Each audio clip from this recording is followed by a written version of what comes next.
Welcome to The Calm Scientist. If you're here, it probably means you're ready to slow down, relax, and drift gently into the night with a head full of curiosity. Tonight, we're going to unravel one of the most peculiar and fascinating ideas to emerge from the intersection of quantum physics and human consciousness: the notion that manifestation, that ancient idea of bringing desired outcomes into being through focused intention, might actually work backwards through time, and that this reversal might be precisely what makes it so powerful. I do hope this exploration of quantum retrocausality and consciousness won't be terribly inconvenient for your plans to drift off to sleep. Though I must warn you, once you start contemplating how your future might be reaching back through time to influence your present, well, it's the kind of bedtime story only quantum physicists and philosophers could write, where cause and effect become as tangled as your sheets might be by morning. Before we begin our journey through these temporal mysteries, if you're enjoying this gentle stroll through the looking glass of quantum reality, I'd be ever so grateful if you gave the video a like and subscribed. It really helps this cozy little channel drift along through the algorithmic cosmos. And if you're feeling conversational, do let me know in the comments where in the world you're listening from and what time it is where you are. I find it wonderfully appropriate that we're discussing time flowing backwards while our global audience experiences time zones flowing forward, creating our little temporal tapestry of sleepy minds stretching from dawn in Tokyo to dusk in London, all connected by our shared wonder at how reality might actually work. This video is here to relax you, to fascinate you just enough to make your thoughts soft and quantum, probabilistic rather than deterministic. You won't need to remember every equation or experiment. Just float with me as we explore how the universe might be far stranger and more responsive to consciousness than we ever imagined. And just before we begin, this video is for relaxation and education. It is not medical advice or a substitute for professional care. Always look after yourself and sleep well. Let's start with the basics, or what we think are the basics, because in the quantum world, even the concept of basics becomes delightfully uncertain. Manifestation, as most people understand it, seems straightforward enough. You visualize what you want, you focus your intention on it, you act as if it's already true, and somehow, through some mechanism that traditional science has long been skeptical about, you increase the probability of that outcome occurring in your life. It sounds like wishful thinking dressed up in spiritual clothing, but hold that thought gently because, as it turns out, quantum mechanics, that most rigorous and mathematically precise of all sciences, suggests something far stranger might be happening. The story begins not with manifestation coaches or ancient wisdom traditions, though we'll circle back to them later with newfound respect, but with a series of experiments so bizarre that even the physicists who conducted them had trouble believing their results. In the 1960s and 70s, physicists began noticing something peculiar about quantum particles. They seemed to know things they shouldn't know, to respond to measurements that hadn't happened yet, to be influenced by future events in ways that made no sense according to our everyday understanding of cause and effect. Picture, if you will, a single photon, that fundamental packet of light travelling through space. In our classical understanding, this photon has a history that flows from past to present to future, just like everything else in our experience. It was emitted by some source, it travels through space, and eventually it will be absorbed by some detector. Simple, linear, comprehensible. But quantum mechanics had other ideas that would eventually lead us to question whether the future might actually be reaching back to influence the past, and whether consciousness might be the key to understanding this temporal tangle. The first hint of this backwards influence came from something called the delayed choice quantum eraser experiment. Now, don't let the technical name discourage you. Think of it as a cosmic game of peek. A, boo, where the universe seems to change its mind about what happened in the past based on what we choose to measure in the future. In this experiment, scientists send photons through a special crystal that splits each photon into two entangled partners. These partner photons are like quantum twins, forever connected no matter how far apart they travel. One photon goes to a detector that records where it lands, creating what we call an interference pattern, those beautiful striped patterns you might remember from high school physics when light passes through two slits. The other photon, the twin, goes on a longer journey, and here's where things get interesting. Depending on what the scientists choose to measure about this second photon, the pattern created by the first photon changes. But here's the truly mind-bending part. The first photon has already bin detected and its pattern recorded before the scientists make their choice about what to measure in the second photon. It's as if the universe is playing a temporal shell game, rearranging the past based on future decisions. The implications are staggering. If a photon's behavior in the past can be influenced by measurements in its future, what does this say about the nature of time itself? What does it say about causality, that bedrock assumption that causes must precede effects? And perhaps most intriguingly for our exploration tonight, what does it say about the role of consciousness in shaping reality? This brings us to the observer effect, perhaps the most famous and misunderstood concept in all of quantum mechanics. You've probably heard some version of it, that observation collapses the wave function, that consciousness determines reality, that the universe doesn't exist until someone looks at it. These popularizations contain a kernel of truth wrapped in layers of misunderstanding, but the actual science is far more interesting than the mystical interpretations suggest. In quantum mechanics, particles don't have definite properties until they're measured. An electron doesn't have a specific location or momentum until something interacts with it in a way that forces it to choose. Before measurement, the electron exists in what we call a superposition, a state of being potentially anywhere and everywhere within a certain probability distribution. It's not that we don't know where the electron is, it's that the electron genuinely doesn't have a definite location until something, an interaction, a measurement, an observation, forces it to pick one. Now, traditionally, physicists have been very careful to point out that observation doesn't require a conscious observer. A photon bouncing off an electron counts as an observation. A detector clicking counts as an observation. Any interaction that causes decoherence, that forces the quantum system to choose a definite state, counts as an observation. But there's a minority of physicists, including some very respected ones, who argue that consciousness might play a special role after all.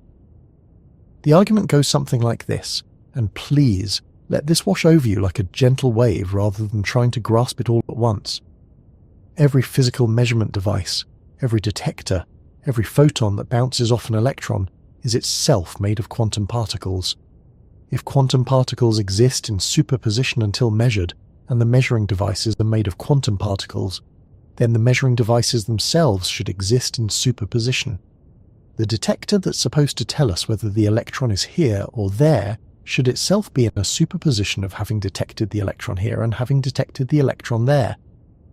This leads to what's called the measurement problem, an infinite regress where nothing ever actually collapses into a definite state because everything, including the measuring devices, exists in superposition. Unless, some physicists argue, consciousness is somehow special.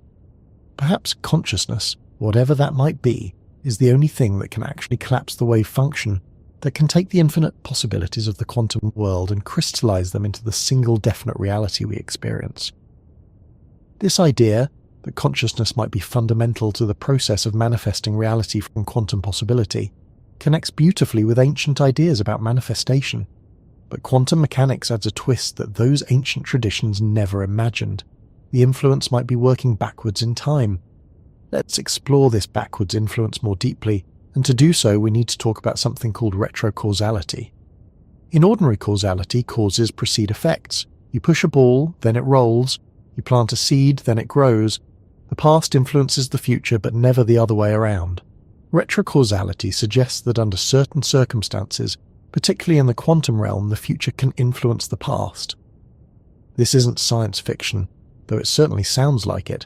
It's a serious proposal by serious physicists trying to make sense of quantum phenomena that seem to violate our intuitions about time. The idea gained significant support from something called the two, state vector formalism of quantum mechanics, developed by Yakira Haronoff and his colleagues. In this formulation, every quantum event is influenced by two state vectors, one evolving forward in time from the past and one evolving backward in time from the future. Imagine reality as a vast tapestry being woven simultaneously from both ends. Threads extend forward from the past, carrying the influence of everything that has happened. But threads also extend backward from the future, carrying the influence of everything that will happen. The present, where these threads meet, is where the pattern of reality crystallizes. Your experience of now is the intersection of past and future influences, a meeting point where what was and what will be negotiate to create what is. This bidirectional flow of influence might explain some of the most puzzling features of quantum mechanics. It might explain quantum entanglement, where particles remain mysteriously connected across vast distances. If the particles are influenced by their shared future as well as their shared past, their correlation makes more sense. It might explain the measurement problem, why quantum systems seem to know what kind of measurement they're about to encounter. If the future measurement is already influencing the present state of the system's behavior becomes less mysterious. But here's where things get really interesting for our exploration of manifestation. If consciousness is indeed what collapses the wave function, and if this collapse can influence the past through retrocausality, then the act of consciously observing or intending a future outcome might literally reach back through time to influence present probabilities. Let me paint you a picture of how this might work. And remember, we're in the realm of theoretical possibilities here, where the boundaries between rigorous science and informed speculation become as quantum and uncertain as the particles we're discussing. Imagine you're at a crossroads in your life, faced with multiple possible futures. In classical thinking, you make a choice, take an action, and that determines which future unfolds. The past influences the present, which influences the future, in a nice, linear, comprehensible chain of causation. But in the quantum manifestation model we're exploring, something far stranger occurs. When you vividly imagine and emotionally invest in a particular future, when you perform what manifestation practitioners call living as if, you might be doing more than just preparing yourself psychologically. You might be creating what physicists would call a future boundary condition, a constraint on the quantum wave function that propagates backward in time. This future boundary condition doesn't determine the past that would violate free will and create paradoxes. Instead, it influences the probabilities of present events. It makes certain present moments more likely and others less likely, always within the bounds of physical possibility, but nudging the quantum dice in favor of outcomes that lead to the imagined future. Think of it like this, and this is a metaphor, not a literal description, but metaphors are sometimes the only way our minds can grasp quantum concepts. Imagine you're in a maze, but this is a quantum maze where the walls are only probably there. The solidity of each wall depends on probability waves that flow both forward from your starting point and backward from the exit. When you strongly intend to reach a particular exit, when you hold that destination clearly in your consciousness, the probability waves from that future exit flow backward through the maze, making certain walls more transparent, more probable to have doors, more likely to offer passage. You still have to walk through the maze, you still have to make choices at each intersection, but the maze itself has become slightly more conducive to your reaching your intended destination. The path hasn't been determined, but it has been influenced by your future, focused intention reaching back to affect present probabilities. This model might explain why certain manifestation techniques seem to work better than others. The most effective techniques, according to both ancient traditions and modern practitioners, involve not just thinking about what you want, but feeling as if it has already happened. You're instructed to generate the emotional state you would have if your desire were already fulfilled, to act with the confidence of someone who knows the outcome is certain, to be grateful for what hasn't yet occurred in linear time. From a quantum retrocausality perspective, these techniques might be effective because they create a stronger future boundary condition. When you emotionally and viscerally experience a future state, you might be creating a more definite collapse of the wave function in that future moment, a clearer signal that can propagate backward through time to influence present probabilities. But let's delve even deeper into this temporal mystery, because the implications extend far beyond personal manifestation into the very nature of time and consciousness themselves. One of the most profound insights from quantum mechanics is that time might not be fundamental. In most of the equations of physics, from Newton's laws to Einstein's relativity to the Schrödinger equation of quantum mechanics, time is reversible. The equations work just as well running backward as forward. This suggests that the arrow of time, our experience of past, present, and future as distinct and ordered, might be emergent rather than fundamental. It might arise from statistical considerations, from the second law of thermodynamics, from the expansion of the universe, or as some physicists suggest, from consciousness itself. Consider the block universe model from Einstein's relativity. In this view, all moments, past, present, and future, exist simultaneously in a 4-dimensional space-time block. What we call now is just our current location in this block, no more special than here is in the 3 dimensions of space.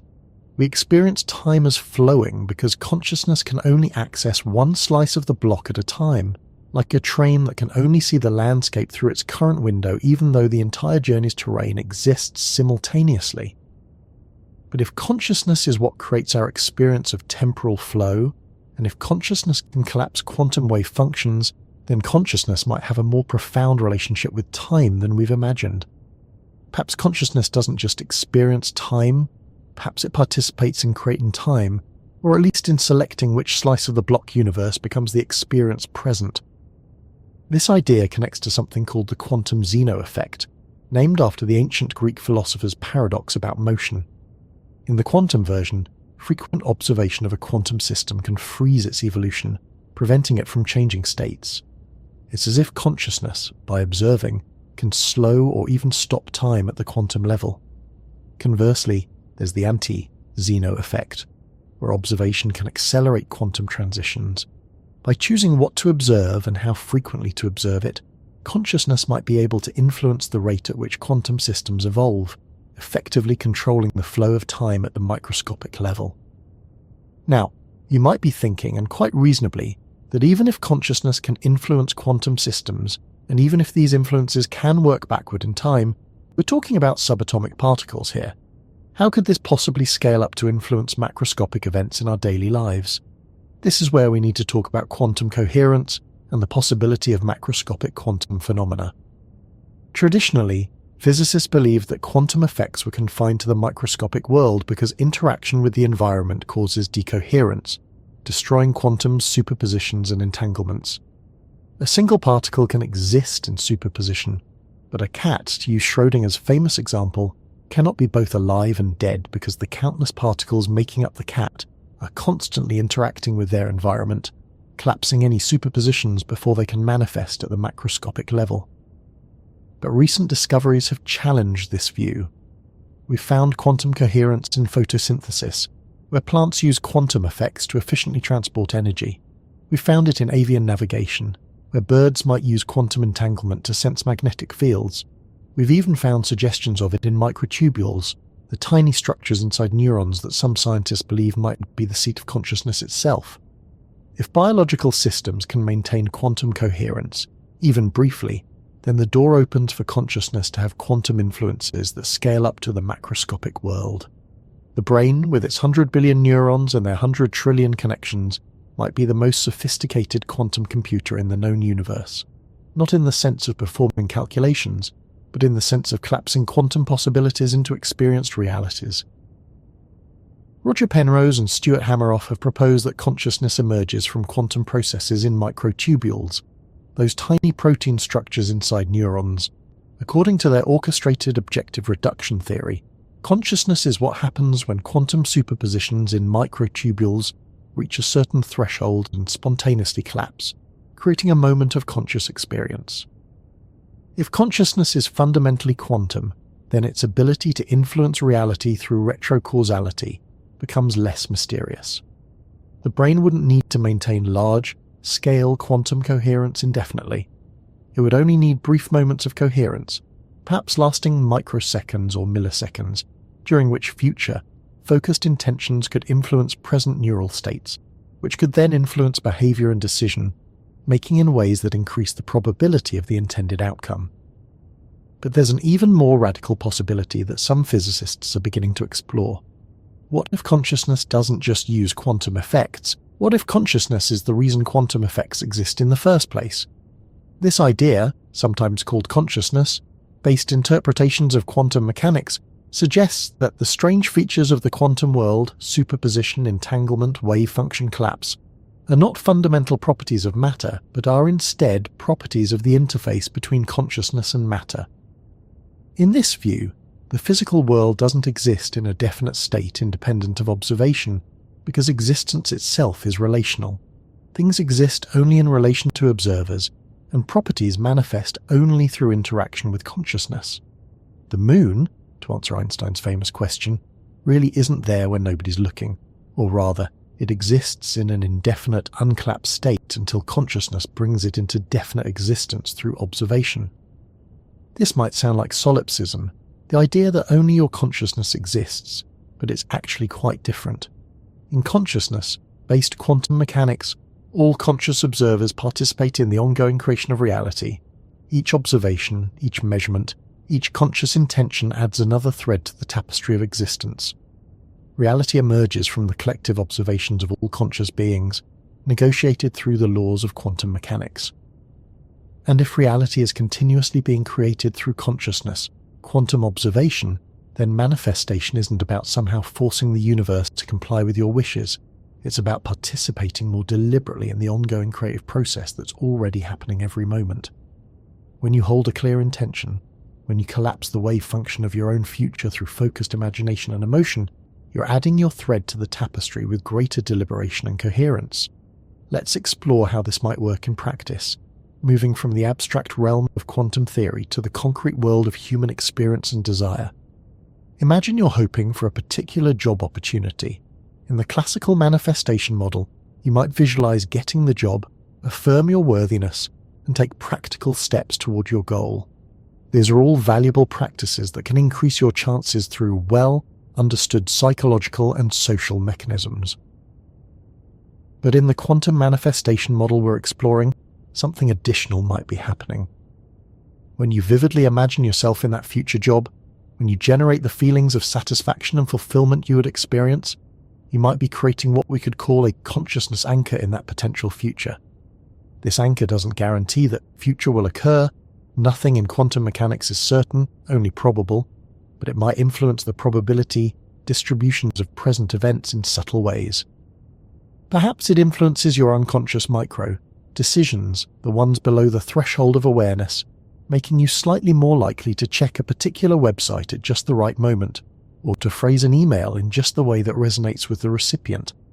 Perhaps it influences which neurons fire when you're preparing for an interview, accessing memories and making connections that present you in your best light.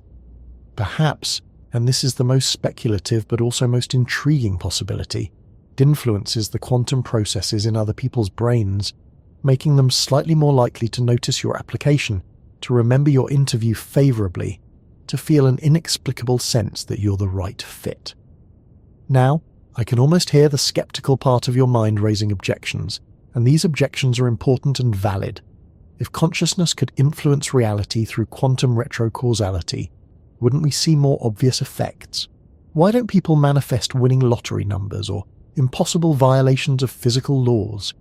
These are crucial questions that any serious exploration of quantum manifestation must address. The answer might lie in what we could call the constraint structure of reality. Even in the most consciousness-friendly interpretations of quantum mechanics, consciousness can't violate the laws of physics. It can only influence probabilities within the range of physical possibility. You can't manifest yourself teleporting to Mars because that's not within the probability distribution of quantum events accessible from your current state. But you might be able to influence the probability of receiving an unexpected phone call because phone calls are already within the range of possibility. Moreover, the effectiveness of conscious influence might depend on what physicists call the degree of freedom in the system. Highly constrained systems, like the lottery numbers that are determined by mechanical processes designed specifically to be random and tamper-proof, might be much less susceptible to conscious influence than complex chaotic systems, like human behavior and decision-making. There's also the question of competing intentions. If quantum manifestation works through consciousness-collapsing wave functions, then everyone's consciousness is participating in this process simultaneously. Your intention to get a particular job is competing with other people's intentions to get the same job, with the employer's intentions about who to hire, with countless other conscious and unconscious influences.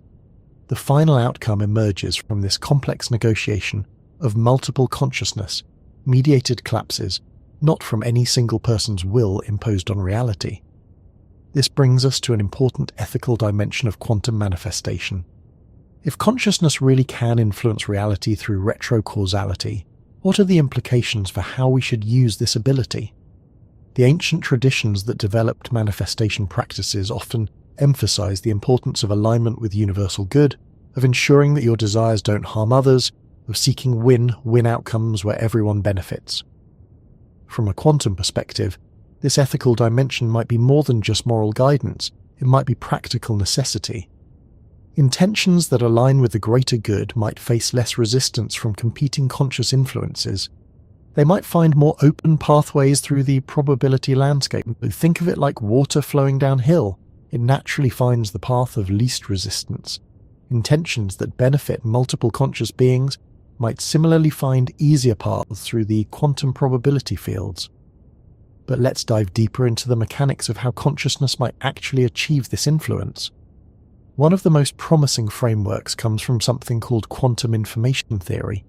In this view, reality is fundamentally made of information, not matter or energy. Particles are just stable patterns of information. Forces are just information exchanges, and consciousness might be the process by which information becomes experience.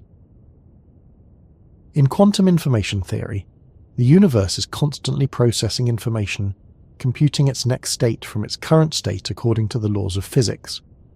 Every particle interaction is a tiny computation, every quantum measurement is an information transfer. The universe is, in essence, a vast quantum computer computing itself into existence moment by moment. Consciousness in this framework might be a special kind of information processing that can influence the quantum computations happening throughout reality. When you hold a clear intention, you're creating a coherent information pattern in your consciousness. This pattern might then influence the quantum information processing happening in your brain, which influences your behavior, which influences the world around you, creating ripples of influence that propagate both forward and backward in time through the quantum information networks that underlie reality. This information theoretic view might also explain why certain states of consciousness seem more effective for manifestation than others. Meditation, for instance, is often recommended as a foundation for manifestation practice. From a quantum information perspective, meditation might work by reducing the noise in your consciousness information processing. The calmer and more coherent your mental state, the clearer the signal you're sending into the quantum information networks. Similarly, emotional intensity is often emphasized in manifestation practices. Emotions might amplify the information signal, making it more likely to influence quantum probabilities. Think of consciousness as a quantum transmitter. A weak scattered signal, like a vague wish or a half-hearted intention, might barely register in the quantum field. But a strong coherent signal, like a deeply felt, vividly imagined future state, might create significant probability shifts. Let's explore another fascinating aspect of this quantum manifestation model, the role of what we might call quantum tunneling of possibilities. In quantum mechanics, particles can tunnel through barriers that they classically shouldn't be able to cross. An electron can appear on the other side of an energy barrier without having enough energy to go over it. It's as if the particle borrows energy from the quantum vacuum, uses it to cross the barrier, and then pays it back on the other side. Could something similar happen with life possibilities? Could consciousness, through focused intention, enable a kind of possibility tunneling where outcomes that seem classically impossible become quantum mechanically accessible? This wouldn't mean violating physical laws, but rather finding quantum pathways through the possibility landscape that classical thinking would never discover. Imagine your life as a landscape of possibilities, with valleys representing easy, probable outcomes and mountains representing difficult, improbable ones. Classical thinking says you need to climb over the mountains to reach the valleys on the other side. But quantum thinking suggests there might be tunnels through the mountains, probability pathways that consciousness can access through the right kind of focused intention. These quantum tunnels might explain those seemingly miraculous coincidences that sometimes occur when people are deeply aligned with their intentions. The unexpected meeting that changes everything. The perfect opportunity that appears just when needed, the solution that suddenly becomes obvious after seeming impossible. These might not be miracles in the supernatural sense, but rather natural consequences of consciousness navigating the quantum possibility landscape. But here's where our exploration takes another fascinating turn. What if the process of manifestation isn't just about influencing external reality? What if it's also, or perhaps primarily, about selecting which version of yourself experiences which version of reality? This brings us to the many worlds interpretation of quantum mechanics, one of the most mind-bending ideas in all of physics. According to the many worlds interpretation, every quantum measurement causes the universe to split into multiple parallel realities, one for each possible outcome. When a quantum particle is measured and found to be spin up, the universe splits into one branch where it's spin up and another where it's spin down. Both branches are equally real, but they can no longer interact with each other. If this interpretation is correct, and many physicists believe it is, then there are countless parallel versions of you experiencing every possible variation of your life. There's a version where you got that job, and a version where you didn't. A version where you met your soulmate, and a version where you're still searching. All these versions are equally real, equally valid, equally you. In this many worlds context, manifestation might not be about changing reality, but about navigating through the multiverse to experience the branch that aligns with your intentions. When you focus on a particular outcome, you might be steering your consciousness toward the branches where the outcome occurs. You're not creating the reality. All possible realities already exist. You're choosing which one to experience. This navigation might work through what physicists call quantum decoherence. As your brain processes information and makes decisions, it's constantly decohering, branching into multiple versions. Each thought, each choice, each observation causes your consciousness to branch. By holding clear intentions and making choices aligned with those intentions, you might influence which branches your consciousness is more likely to follow. Think of it like navigating a river delta where the water constantly splits into different channels. You can't change where the channels go, they're determined by the landscape. But by shifting your weight, by paddling in certain directions, you can influence which channels you're more likely to follow. Similarly, by shifting your consciousness, by focusing your intentions, you might influence which branches of the multiverse you're more likely to experience. This many worlds view of manifestation has some intriguing implications. It suggests that success isn't about forcing a particular outcome to occur, but about aligning yourself with the version of the multiverse where the outcome already exists. It's less about creation and more about navigation, less about changing reality and more about choosing reality. It also suggests that every possibility you can imagine already exists somewhere in the multiverse. That dream life you envision, there's a branch where you're living it. That fear you're trying to avoid, there's a branch where it happens. The question isn't whether these realities exist, but which ones you'll navigate toward through your choices and intentions. But this raises a profound question about identity and continuity. If there are countless versions of you across the multiverse, what makes you, you?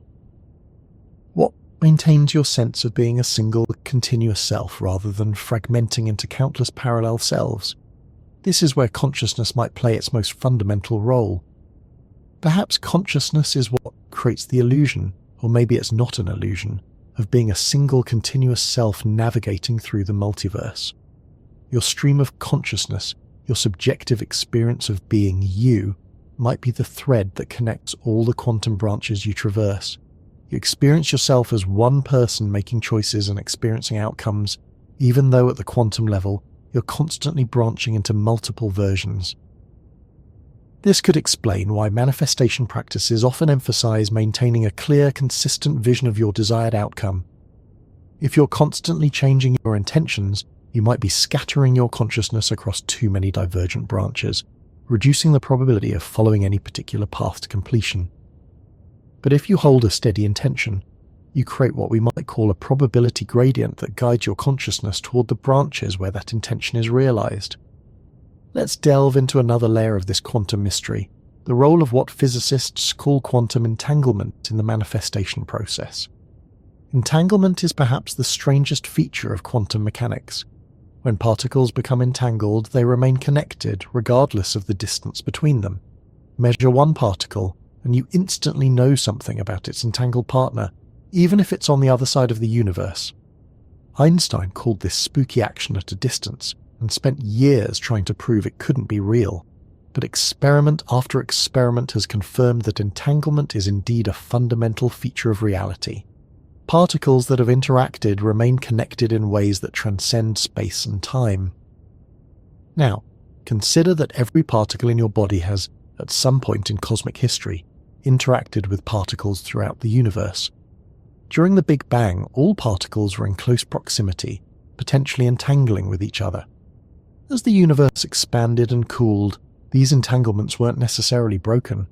They might have become diluted, obscured by decoherence, but the connections might still exist at some level. This means you might be quantum entangled with everything and everyone around you, connected through invisible quantum threads that transcend the apparent separation of space. When you hold an intention, when you collapse a wave function through observation, you might be sending subtle influences through these entanglement networks, affecting probabilities throughout your environment. This could explain the phenomenon of synchronicities, those meaningful coincidences that seem too perfect to be random. When you're strongly focused on a particular intention, you might unconsciously influence the behavior of entangled systems around you. The friend who calls just when you need them, the book that falls off the shelf with exactly the information you were seeking, the stranger who says exactly what you needed to hear. These might not be coincidences, but rather the result of quantum influences propagating through entanglement networks. But entanglement might work in even more profound ways. Some physicists have proposed that consciousness itself might be an entanglement phenomenon.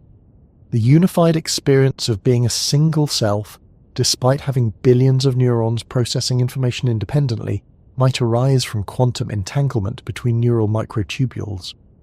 Your sense of being one consciousness rather than billions of separate processes might be because all those processes are quantum entangled into a single coherent system. If consciousness is an entanglement phenomenon, then the boundaries between self and other, between internal and external, become much less clear. Your consciousness might not be confined to your skull, but might extend through entanglement networks to influence and be influenced by the consciousness of others. This isn't telepathy in the science fiction sense, but it might be a kind of quantum correlation where conscious states in one person influence the probabilities of conscious states in others. This interconnectedness might be why manifestation practices often emphasize the importance of believing that the universe is conspiring to help you.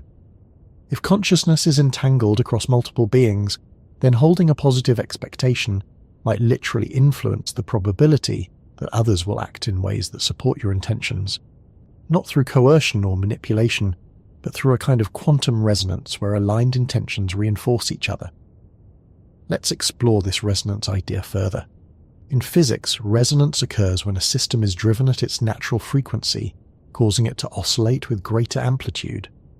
A singer can shatter a wine glass by singing the exact note that matches the glass's resonant frequency.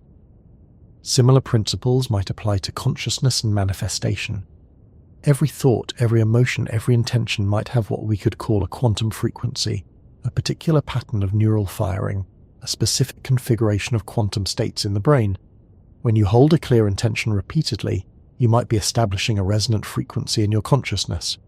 This frequency might then resonate with similar frequencies in the quantum field, attracting or aligning with outcomes that match that frequency. This could explain why emotional alignment is so important in manifestation practices. It's not enough to think about what you want. You need to feel it, to embody the emotional frequency of already having it.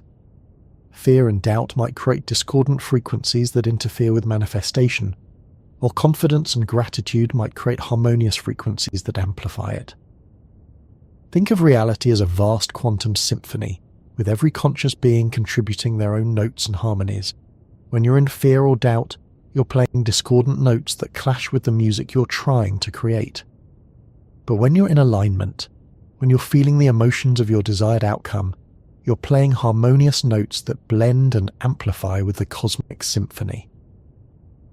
This musical metaphor might be more than just poetic. Some physicists have proposed that the universe might literally be made of vibrations, quantum oscillations in fundamental fields. String theory, one of the leading candidates for a theory of everything, suggests that all particles are actually tiny vibrating strings, with different vibration patterns creating different particles. In this view, reality is quite literally a cosmic symphony of vibrating quantum strings. If reality is made of vibrations, then consciousness might influence reality by adding its own vibrations to the mix.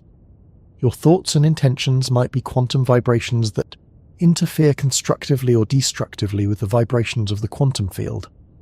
Constructive interference, where your vibrations align with and amplify the field's vibrations, might manifest as synchronicities and desired outcomes. Destructive interference, where your vibrations cancel out the field's vibrations, might manifest as obstacles and resistance. This vibrational view might also explain why certain times and places seem more conducive to manifestation. Just as acoustic spaces have different resonant properties, making some venues better for concerts than others, different quantum environments might have different manifestation properties. Times of transition, like dawn and dusk, might have more fluid quantum states. Sacred spaces, where many people have focused their intentions over time, might have established resonant fields that amplify manifestation. But let's ground this exploration in something more concrete by examining specific experimental evidence that suggests consciousness might indeed influence physical reality. One of the most intriguing lines of research comes from random number generator experiments conducted at Princeton University and other institutions. These experiments use quantum random number generators, devices that produce truly random numbers based on quantum processes like radioactive decay. The randomness is fundamental, not just practical. According to quantum mechanics, there's no hidden variable determining the outcome. It's genuinely random. Yet when human operators attempt to mentally influence these devices, small but statistically significant deviations from randomness occur.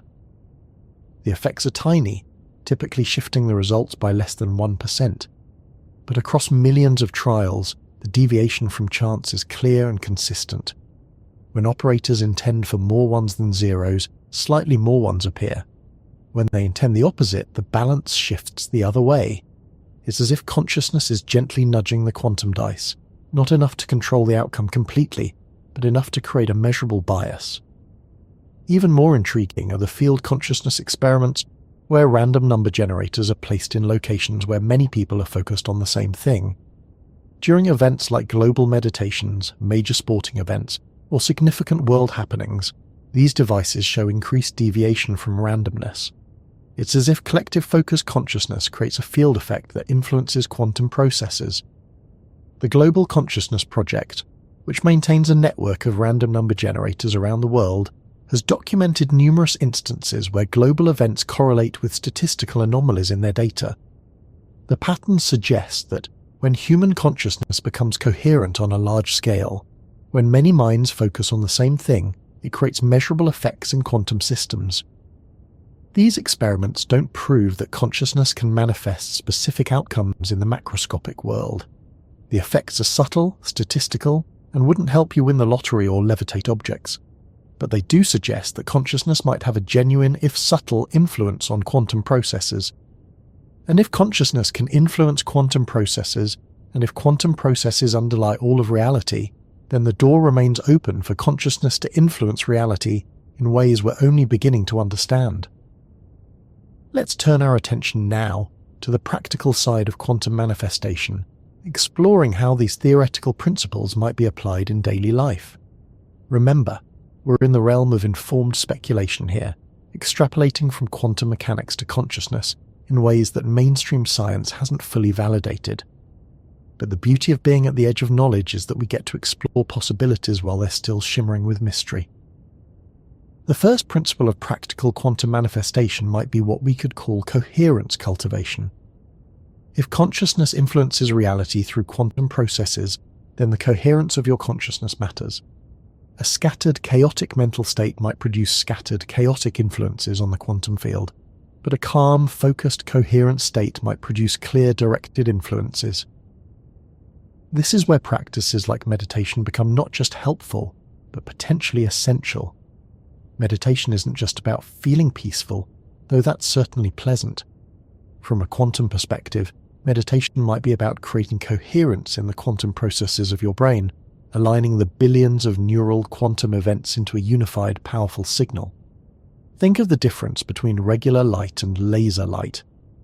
Regular light contains many frequencies going in many directions, its energy scattered and diffuse.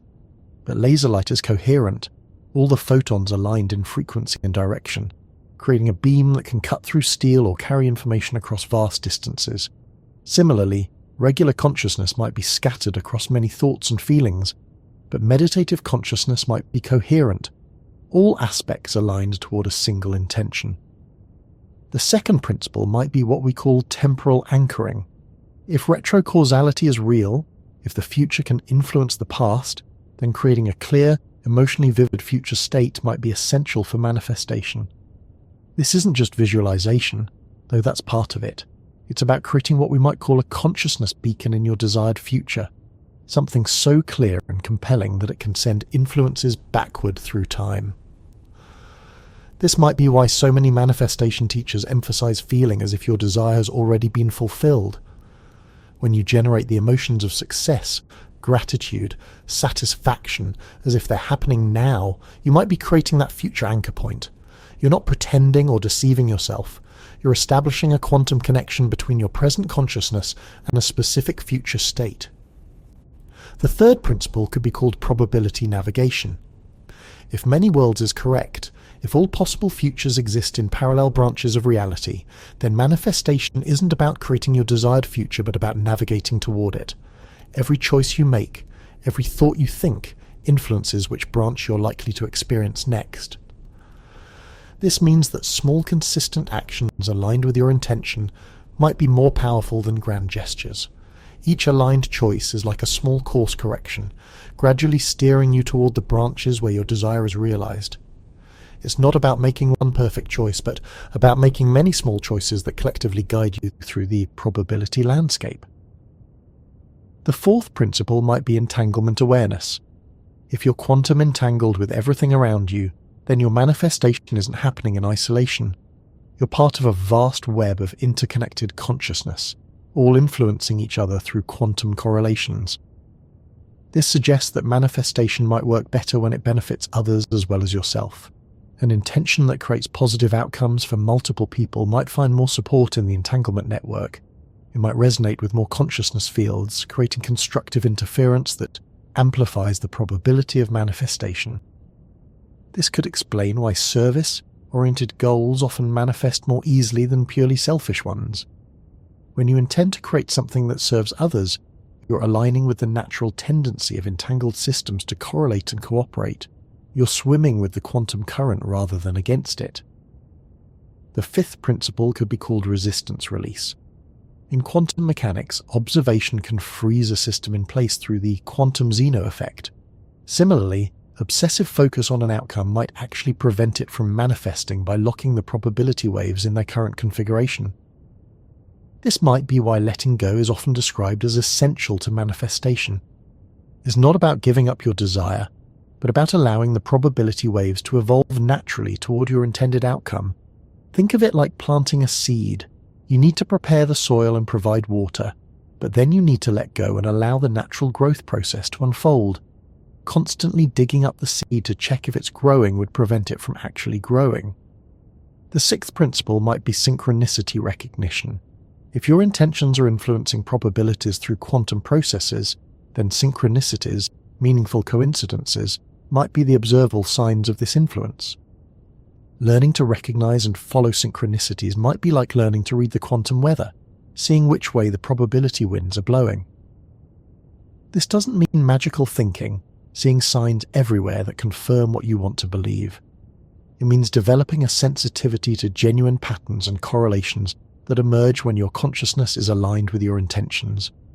The unexpected opportunity, the chance meeting, the perfect timing, these might be quantum breadcrumbs leading you toward your desired outcome. Now, let's explore some specific techniques that might leverage these quantum principles. Again, we're in the realm of experimental practice here, applying theoretical physics to consciousness in ways that haven't been fully tested. But sometimes the most interesting discoveries come from bold experimentation at the edges of knowledge. The first technique we might call quantum feeling. This involves generating the complete sensory and emotional experience of your desired outcome as vividly as possible. But here's the quantum twist. You do this while maintaining awareness that you're creating a future anchor point, not just imagining. Sit quietly and bring your desired outcome to mind.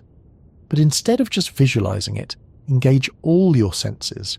What would you see, hear, smell, taste, and touch in that future moment? More importantly, what would you feel emotionally? Generate those feelings as intensely as you can. Joy, satisfaction, gratitude, peace, whatever emotions would naturally arise from achieving your desire. But here's the crucial part: as you generate these feelings, imagine them radiating backward through time, reaching from that future moment back to your present self. Imagine your future self having achieved the desire, sending a signal back through the quantum field saying, "This is where we're going. This is the probability branch we're selecting." The second technique could be called probability shifting meditation.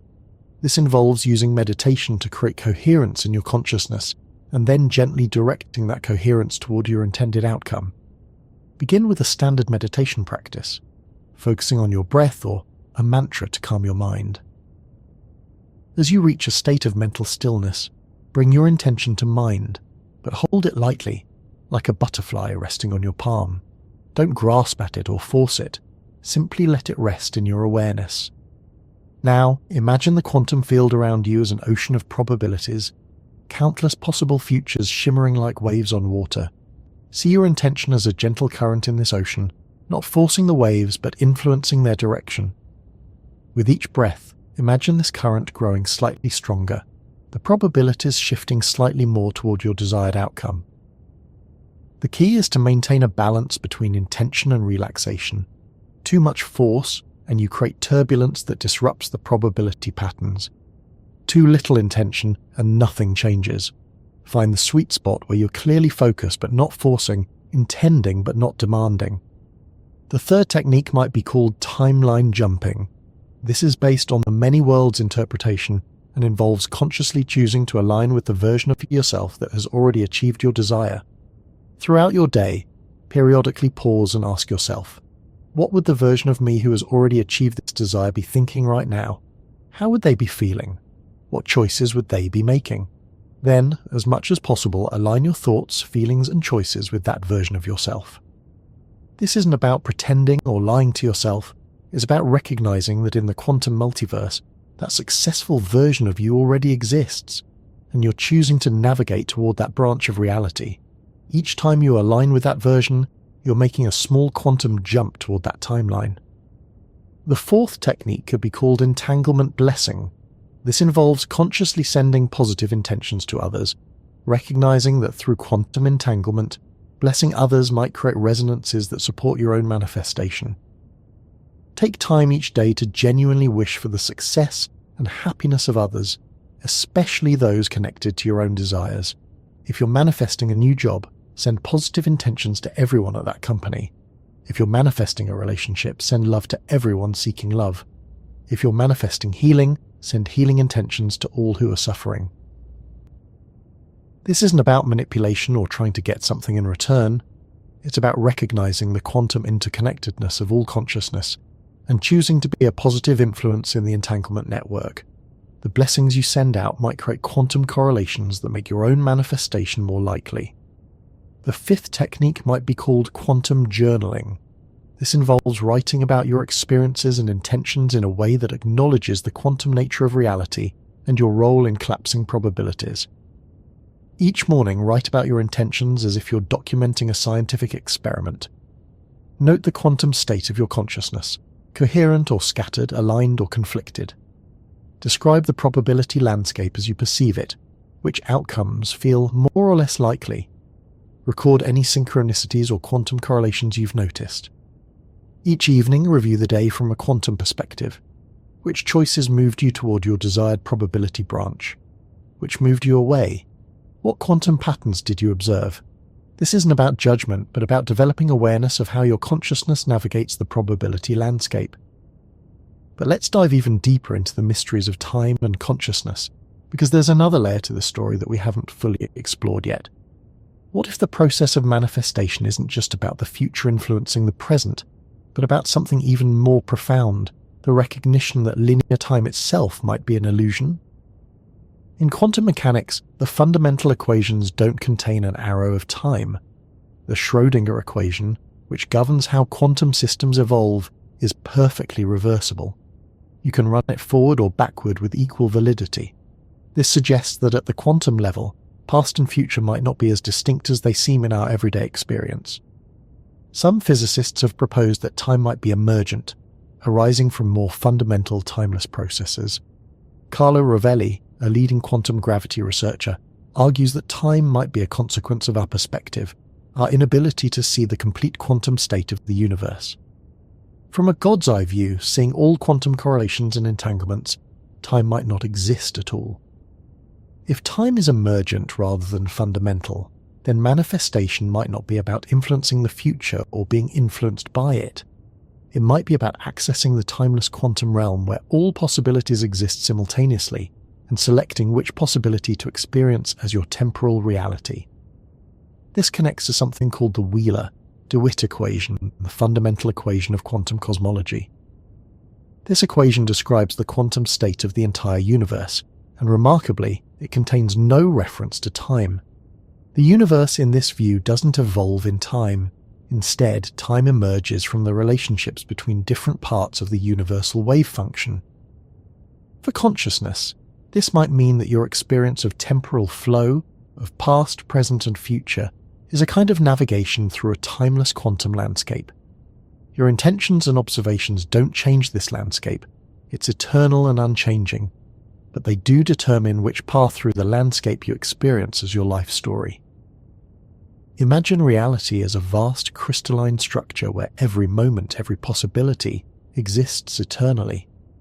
Your consciousness is like a light moving through this crystal, illuminating one path, one sequence of moments, creating the experience of temporal flow.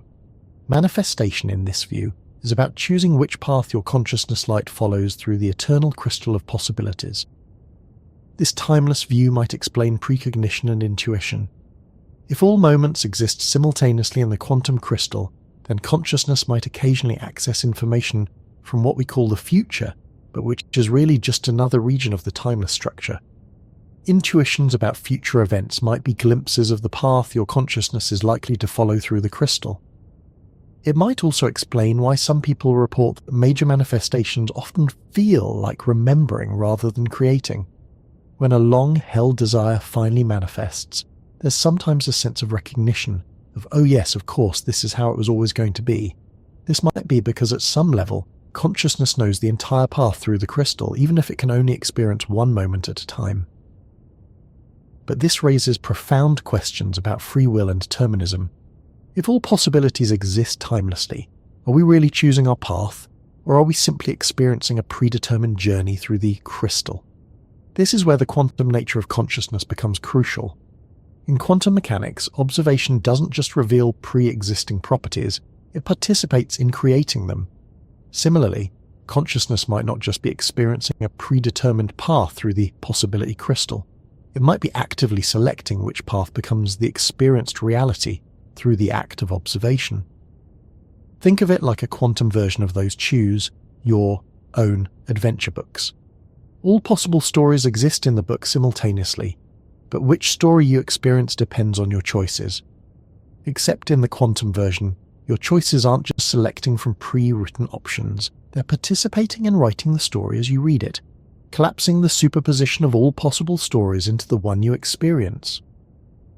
This participatory universe model, proposed by physicist John Wheeler, suggests that consciousness and cosmos are engaged in a kind of cosmic dance, each bringing the other into being. The universe provides the quantum possibilities, consciousness collapses them into experienced realities, and those realities become the history from which new possibilities emerge. In this view, manifestation is neither purely creative nor purely selective. It's participatory, a collaboration between consciousness and cosmos to explore the infinite possibilities of existence. Your intentions don't force the universe to comply with your will, but neither are you passive, simply accepting whatever the universe provides. You're an active participant in the ongoing creation of reality. This participatory view might explain why alignment is so important in manifestation.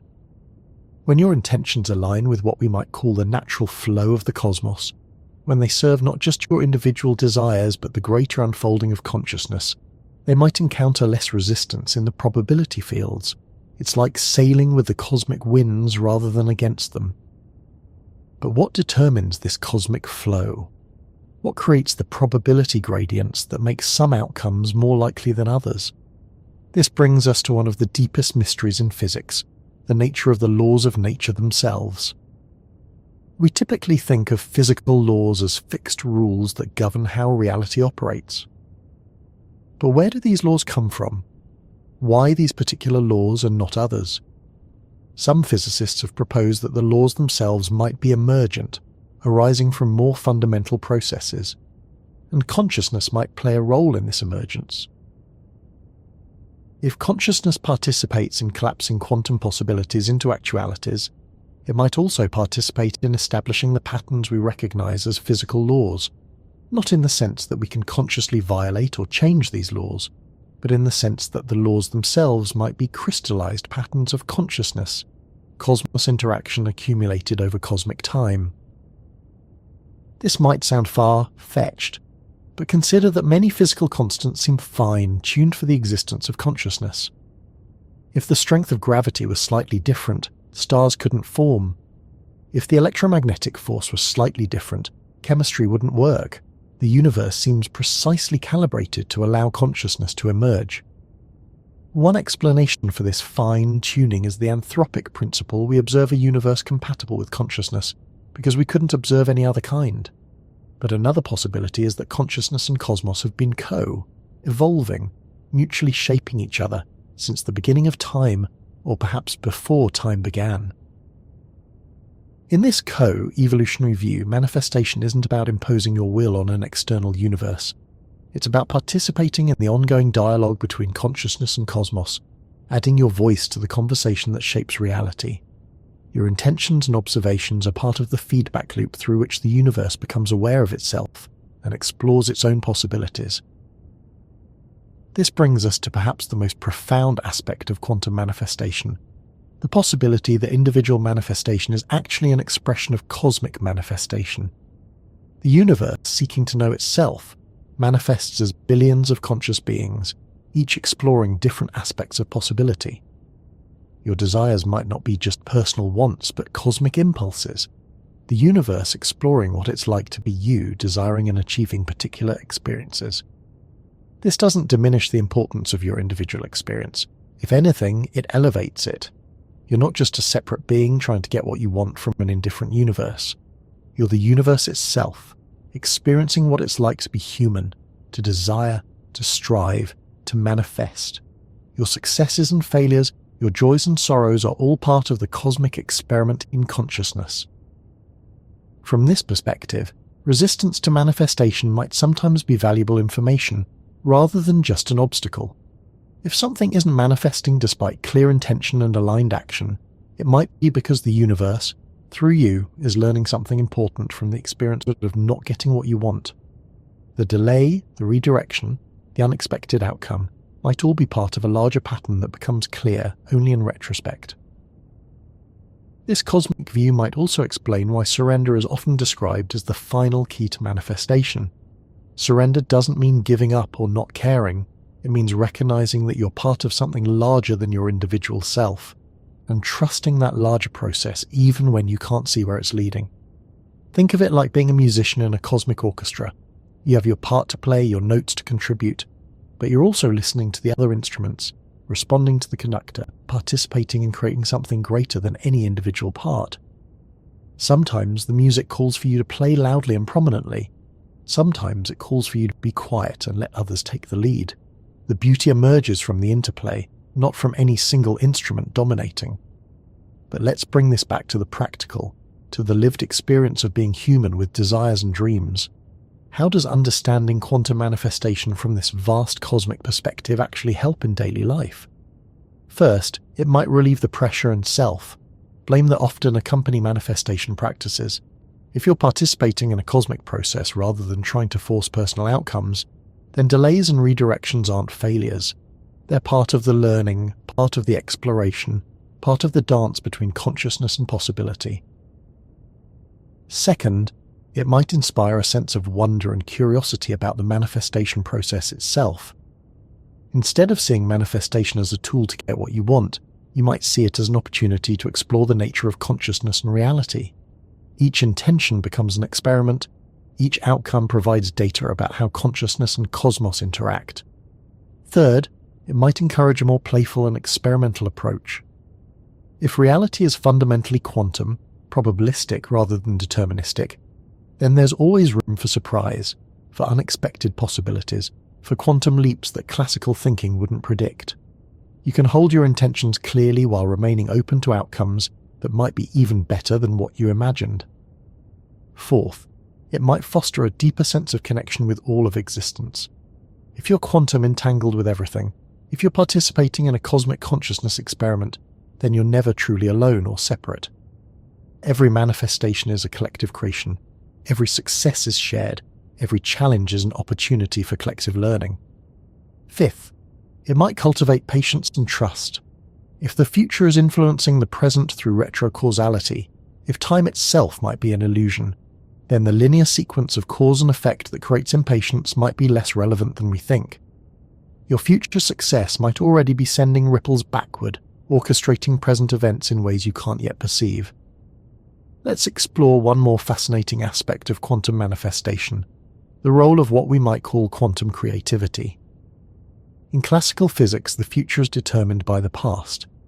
Given complete information about the present state of a system, you could in principle calculate its entire future evolution. But quantum mechanics introduces genuine novelty, real creativity into the universe. When a quantum system is measured, the outcome isn't predetermined. It's genuinely random within the probability distribution. This means the universe is constantly creating new information, new patterns, new possibilities that didn't exist before. And if consciousness plays a role in measurement, then consciousness participates in this cosmic creativity. Your manifestations might not just be selections from a menu of pre-existing possibilities. They might involve genuine creation, the emergence of novel patterns that the universe has never explored before. When you hold a unique intention, when you combine ideas in new ways, when you imagine something that's never been imagined, you might be adding new notes to the cosmic symphony, new colors to the universal palette. This creative aspect might be why originality and authenticity seem to support manifestation. When you're trying to manifest something that's truly aligned with your unique perspective and gifts, you're not competing with others for a limited resource. You're creating something new, adding to the sum total of possibilities in the universe. It might also explain why copying others' manifestation goals often doesn't work as well as following your own authentic desires. If you're trying to manifest someone else's dream, you're not adding anything new to the cosmic conversation. But when you're manifesting your own unique vision, you're participating in the universe's creative exploration of its own possibilities. This brings us to the relationship between quantum manifestation and meaning. In classical physics, the universe is meaningless, just particles and forces following mechanical laws. But if consciousness participates in creating reality through quantum processes, then meaning might be fundamental rather than incidental. Every observation, every collapse of the wave function is a moment where consciousness extracts meaning from quantum possibilities. The pattern you perceive, the story you experience, the significance you attribute, these aren't just subjective overlays on an objective reality. They might be part of how reality itself crystallizes from possibility into actuality. Your search for meaning, your desire to manifest a meaningful life, might not be a purely personal quest. It might be the universe itself seeking meaning through your experience. The goals that feel most meaningful to you might be the ones that resonate most strongly with this cosmic meaning, making process, and therefore might be the ones most likely to manifest. But meaning isn't static. It evolves as consciousness evolves. What felt meaningful yesterday might not feel meaningful today. This might be why manifestation often involves a journey of discovery, where what you thought you wanted transforms into something else as you grow and change. Sometimes you might manifest exactly what you intended, only to discover it doesn't satisfy you the way you expected. This isn't a failure of manifestation but a success of learning. The universe, through you, has learned something about what does and doesn't create meaning and fulfillment. This learning then informs future manifestations, refining the cosmic understanding of consciousness and desire. As we near the end of our exploration tonight, let's consider the ethical implications of quantum manifestation. If consciousness really can influence probability fields through quantum processes, what responsibilities come with this power? First, there's the responsibility of awareness. If your thoughts and emotions are influencing the quantum field even subtly, then maintaining positive, constructive states of consciousness becomes a service to the whole. This doesn't mean suppressing negative emotions or pretending everything is fine when it's not. It means taking responsibility for your inner state and working to transform negativity rather than spreading it through the quantum field. Second, there's the responsibility of intention. If your focused intentions can shift probabilities, then choosing those intentions wisely becomes crucial. This might mean examining your desires carefully, asking not just what do I want, but why do I want it and how will it affect others. It might mean aligning your personal manifestations with the greater good, recognizing that we're all entangled in the same quantum web. Third, there's the responsibility of practice. If quantum manifestation is a real phenomenon, then developing your ability to use it constructively is like developing any other powerful capacity. It requires practice, discipline, and wisdom. This might involve regular meditation to maintain consciousness coherence, study to understand the principles involved, and ethical reflection to ensure you're using these abilities wisely. Fourth, there's the responsibility of sharing. If you discover techniques or principles that work for manifestation, sharing them with others isn't just generosity, it might be cosmic necessity. The more conscious beings who understand and can work with quantum manifestation principles, the more coherent humanity's collective influence on the probability fields might become. But perhaps the deepest responsibility is to approach quantum manifestation with humility and wonder rather than greed and manipulation. If we're truly participating in a cosmic consciousness experiment, then the point isn't just to get what we want. It's to learn, to grow, to explore, to contribute to the universe's understanding of itself. This might mean celebrating when manifestation doesn't work the way we expected as much as when it does. Every surprise, every redirect, every unexpected outcome is a valuable data in the cosmic experiment. The universe is learning through our experiences, and we're privileged to be conscious participants in this learning.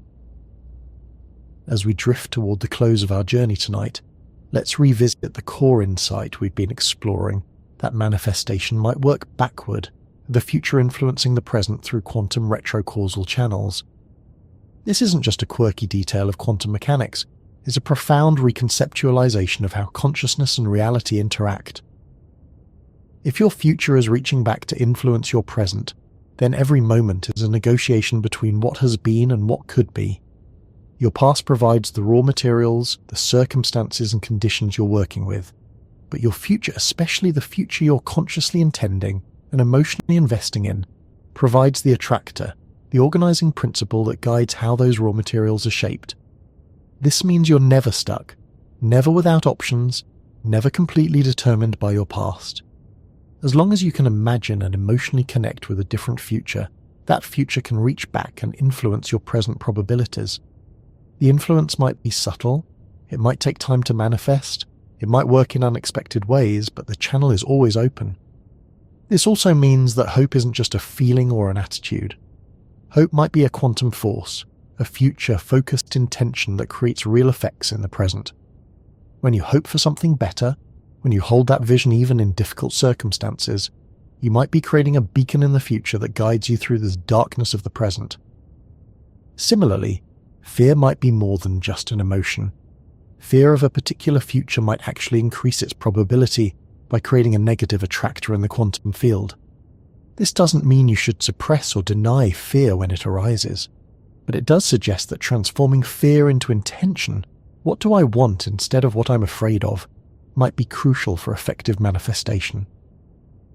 The practice of gratitude takes on new significance from this perspective.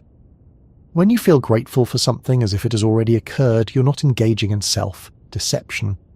You're creating an emotional resonance with the future state, strengthening its retrocausal influence on your present. Gratitude becomes a kind of temporal bridge, connecting present and future through emotional coherence. But perhaps the most beautiful implication of quantum retrocausality is that you're never alone in your manifestation efforts. Your future self, the one who has already achieved what you're intending, is actively participating in the process. They're sending influence backward, creating synchronicities, arranging circumstances, guiding you toward them. This future self isn't separate from you, it's you, just experiencing a different slice of the timeless quantum crystal. When you feel inspired, when you have an intuition, when you notice a synchronicity, it might be your future self saying, yes, this way, you're on the right path.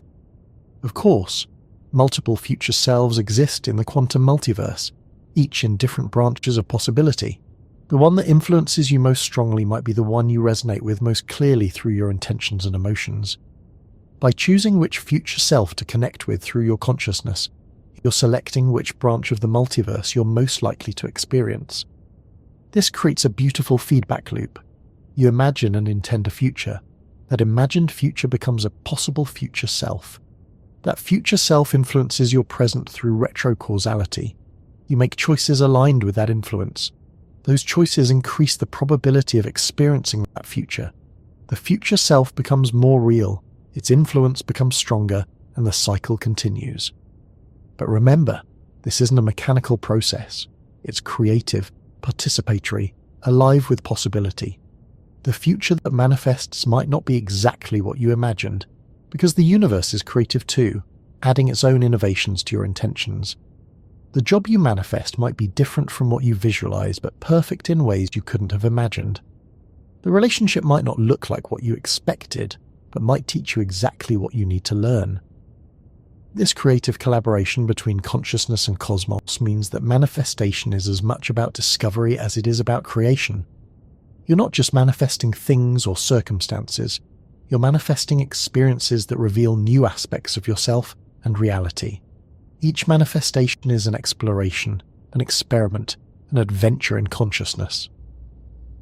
And sometimes, the greatest manifestations are the ones that surprise us completely, the ones we didn't consciously intend but that emerge from the deeper intelligence of the consciousness, cosmos collaboration. These might be the moments when the universe, through us, is exploring genuinely new territory, creating possibilities that have never existed before.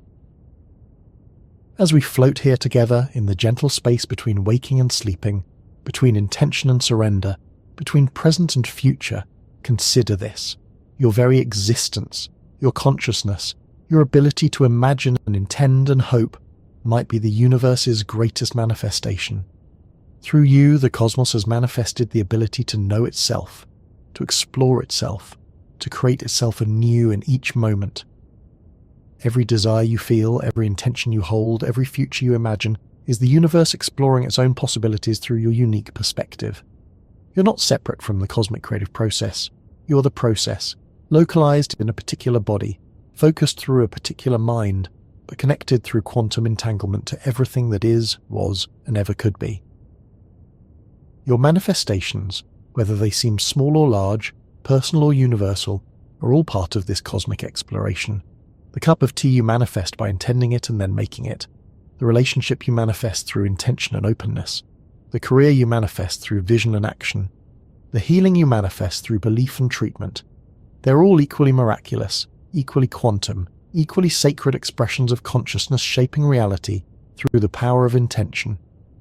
And the fact that manifestation might work backward, with the future influencing the present, means that the universe is even more magical and responsive than our ancestors dreamed. We're not trapped in a clockwork cosmos, grinding forward mechanically from past to future. We're participants in a living, creative, responsive universe where consciousness and possibility dance together in ways that science is only beginning to understand. So as you drift towards sleep tonight, or perhaps as you go about your day if you're listening at another time, remember that your consciousness is not a passive observer of reality. It's an active participant in reality's ongoing creation. Your thoughts, your emotions, your intentions, they all matter. They all influence the quantum field of possibilities from which tomorrow crystallizes. And remember too that manifestation isn't about forcing or controlling. It's about participating, collaborating, dancing with the universe as it explores itself through you. Hold your intentions clearly but gently. Take aligned action but remain open to surprise. Trust the process even when you can't see where it's leading. Know that your future self is reaching back through time, guiding you toward your highest possibilities. The quantum field is alive with potential, shimmering with possibilities that await your conscious participation to become real. Your role is not to command this field, but to commune with it, to add your unique note to the cosmic symphony, to contribute your thread to the vast tapestry of existence. And perhaps, most importantly, approach this whole process with wonder rather than grasping, with curiosity rather than demand, with playfulness rather than desperation. The universe seems to respond better to joy than to need, to appreciation than to complaint, to love than to fear. Not because the universe is judging you, but because these states create more coherent quantum resonances, clearer channels for retrocausal influence, stronger bridges between present and future. So what future is calling to you through the quantum field? What version of yourself is reaching back through time, trying to guide you toward them? What synchronicities are you noticing that might be breadcrumbs on the path to your manifestation? What emotions are you generating that create resonance with your desired outcomes?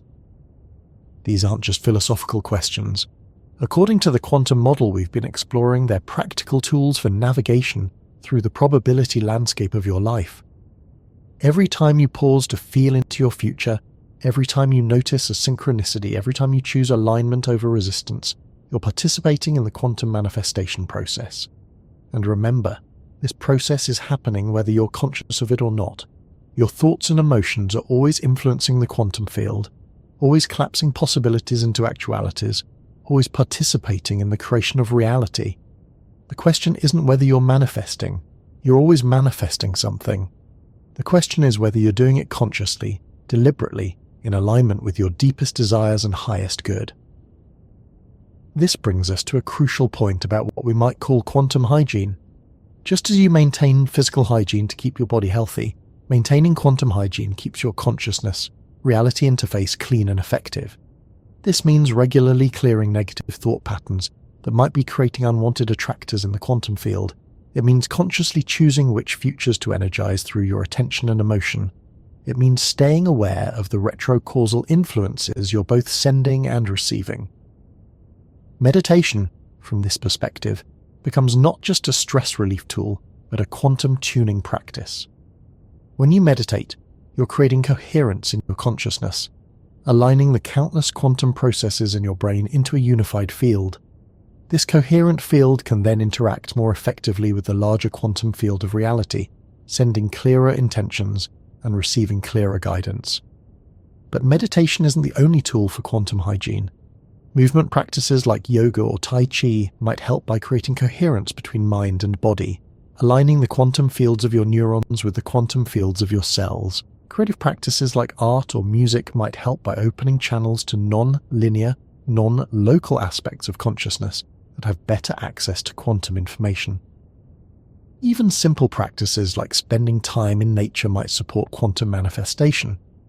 Nature operates according to quantum principles at the molecular level, from photosynthesis to bird navigation.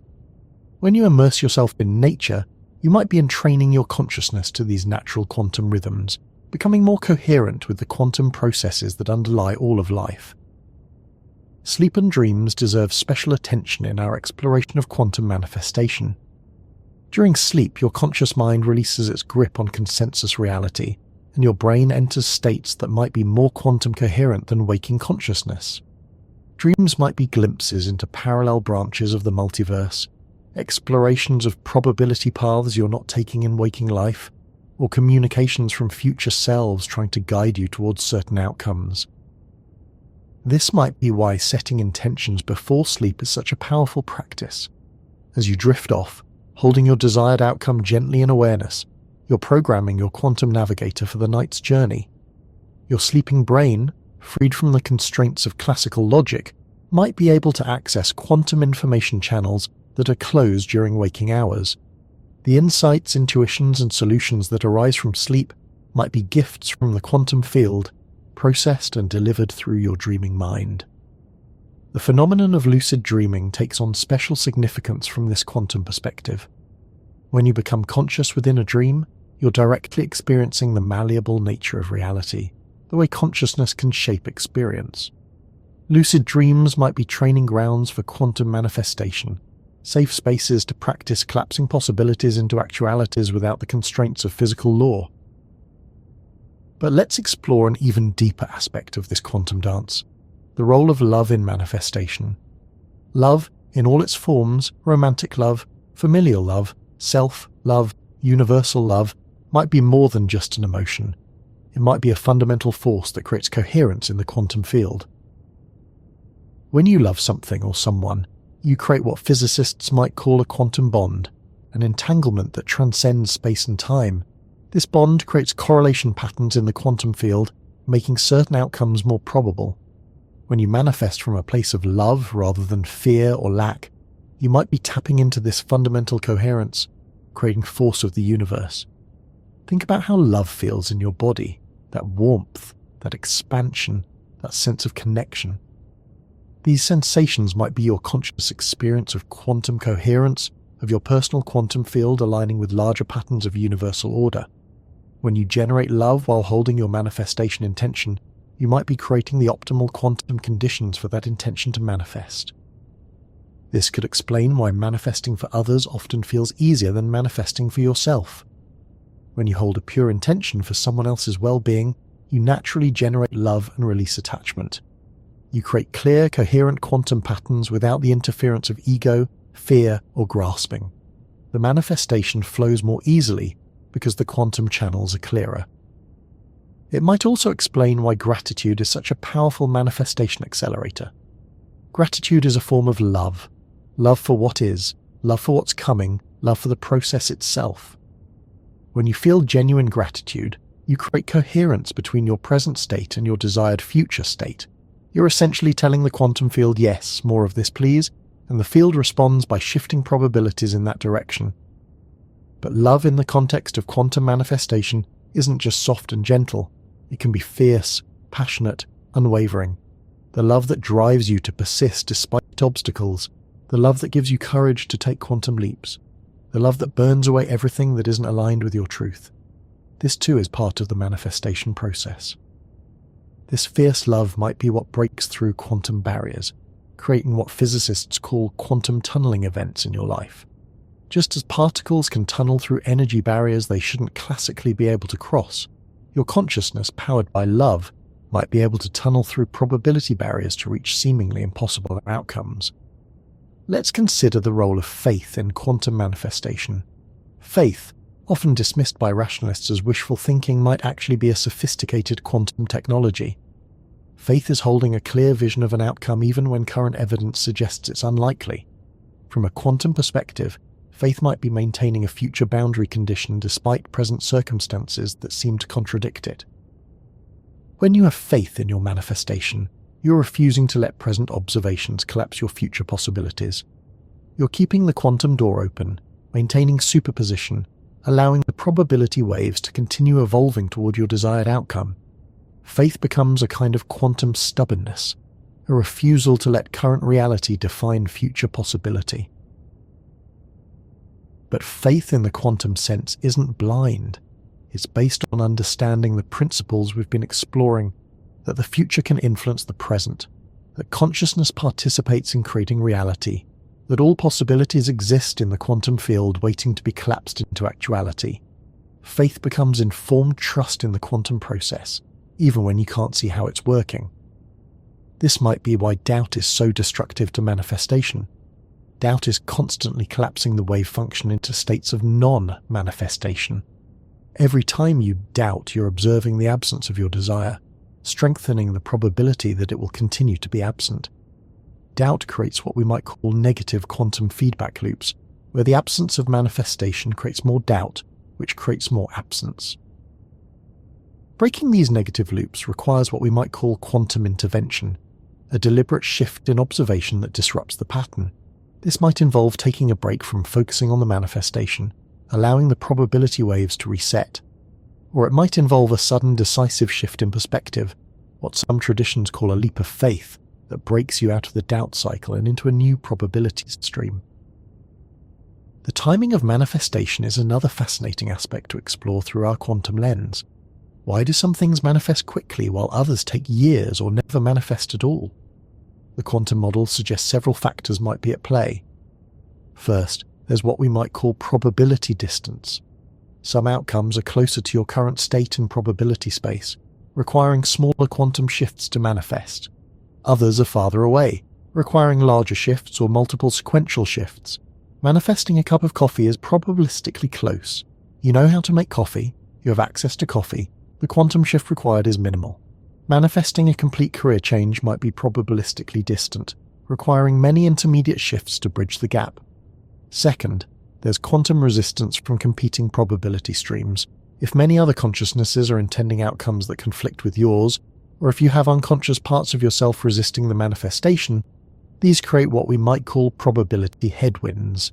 Your manifestation has to work against these opposing forces, which might slow or prevent its realization.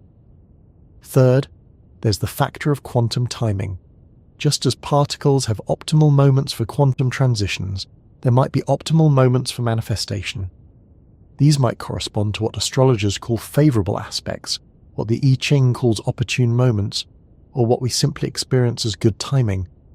The quantum field might have rhythms and cycles that make certain times more conducive to certain manifestations. Fourth, there's what we might call quantum complexity. Simple manifestations involve fewer quantum variables, fewer probability streams that need to align. Complex manifestations, like harmonious relationships or successful businesses, involve many variables, many consciousness streams, many probability factors that need to coordinate. These naturally take more time to orchestrate through the quantum field. Understanding these timing factors can help us develop what we might call quantum patience. Instead of getting frustrated when manifestations don't appear immediately, we can appreciate the complex quantum choreography that's occurring behind the scenes. Every delay might be allowing necessary alignments to occur, necessary lessons to be learned, necessary preparations to be made. This brings us to the phenomenon of divine timing, the sense that things happen exactly when they're supposed to happen. From a quantum perspective, this might not be divine in the religious sense, but it might reflect a deeper intelligence in the quantum field itself. The field might have its own optimization algorithms, finding the paths through probability space that serve not just individual desires but the evolution of consciousness as a whole. When something manifests at what seems like the perfect moment, even if it's later than you wanted, it might be because the quantum field was orchestrating a more complex solution than you could have imagined. The delay allowed other pieces to fall into place, other consciousnesses to align, other probability streams to synchronize in ways that create a better outcome than you could have planned. This suggests that surrender, that final stage of manifestation that so many teachings emphasize, might be about recognizing and trusting this deeper quantum intelligence. Surrender doesn't mean giving up your desire, it means releasing your ego's timeline and trusting the quantum field's optimization process. It means holding your intention clearly while allowing the how and when to be orchestrated by forces beyond your conscious understanding. But let's not forget the importance of action in quantum manifestation. While we've been exploring the consciousness side of the equation, action remains crucial. Actions are how consciousness interfaces with the classical world. They're how quantum possibilities become physical realities. Every action you take is a measurement in the quantum sense, collapsing possibilities into actualities. Aligned action, action that flows from your intention and moves you toward your desired outcome, creates what we might call classical quantum bridges. You're using classical means, physical actions in the material world, to create quantum effects, shifts in probability fields. The two realms, classical and quantum, work together in the manifestation process. This might explain why inspired action feels different from forced action. Inspired action might be action that's guided by quantum information, by retrocausal influences from your future self, by synchronistic alignments in the quantum field. It feels effortless because you're flowing with the quantum currents rather than against them. Forced action, on the other hand, might be trying to impose classical will on quantum processes, creating resistance and exhaustion. Learning to distinguish between inspired and forced action might be one of the most practical skills in quantum manifestation. This requires developing sensitivity to what we might call quantum feelings, those subtle sensations that indicate alignment or misalignment with the quantum flow. The feeling of expansion might indicate alignment. The feeling of contraction might indicate resistance. The feeling of excitement might indicate a quantum opportunity. The feeling of dread might indicate a probability path to avoid. As we continue our gentle exploration, let's consider the collective aspects of quantum manifestation. We've mostly been discussing individual manifestation, but what happens when groups of people focus on the same intention? This brings us into the realm of collective consciousness and its potential quantum effects. When multiple consciousnesses align with the same intention, they might create what physicists call constructive interference in the quantum field. Like waves on water that combine to create larger waves, aligned consciousness might combine to create stronger probability shifts. This could explain the power of group meditations, prayer circles, and collective visualizations. The Global Consciousness Project data we mentioned earlier supports this idea. During events that focus collective attention, random number generators around the world show statistical deviations. It's as if collective consciousness creates a field effect that influences quantum processes on a global scale. If collective attention can influence random number generators, what else might it influence? This collective aspect might be why movements and causes that capture widespread imagination sometimes manifest dramatic changes that seemed impossible beforehand. When enough consciousnesses align with a vision of change, the probability fields might shift dramatically, making previously improbable outcomes suddenly likely. Social movements, technological breakthroughs, cultural transformations, these might all involve collective quantum manifestation. But collective manifestation isn't always positive. Collective fear can create probability shifts toward negative outcomes. Mass hysteria, economic panics, and social breakdowns might involve collective consciousness, creating destructive interference patterns in the quantum field. This underscores the responsibility we have not just for our individual consciousness, but for what we contribute to collective consciousness. This brings us to an important consideration about the media we consume and the conversations we participate in. Every news story you read, every social media post you engage with, every conversation you have is potentially influencing your consciousness, and through it, the quantum field. If you're constantly consuming fear, based or negative content, you might be unconsciously participating in collective manifestation of undesired outcomes. This doesn't mean ignoring problems or living in denial. It means being conscious about how you engage with information and what state of consciousness you bring to that engagement. Can you stay informed about challenges while maintaining a solution, focused perspective? Can you acknowledge problems while holding vision for positive outcomes? Can you participate in necessary conversations while contributing constructive rather than destructive energy? The internet and social media have created unprecedented opportunities for collective consciousness to align rapidly around shared intentions. Viral movements, crowdfunding campaigns, and social media challenges show how quickly collective intention can manifest real-world outcomes. But they also show how quickly collective fear or outrage can manifest destructive outcomes. This might be why practices like loving kindness meditation, where you systematically send good wishes to yourself, loved ones, strangers, and even enemies, are so powerful.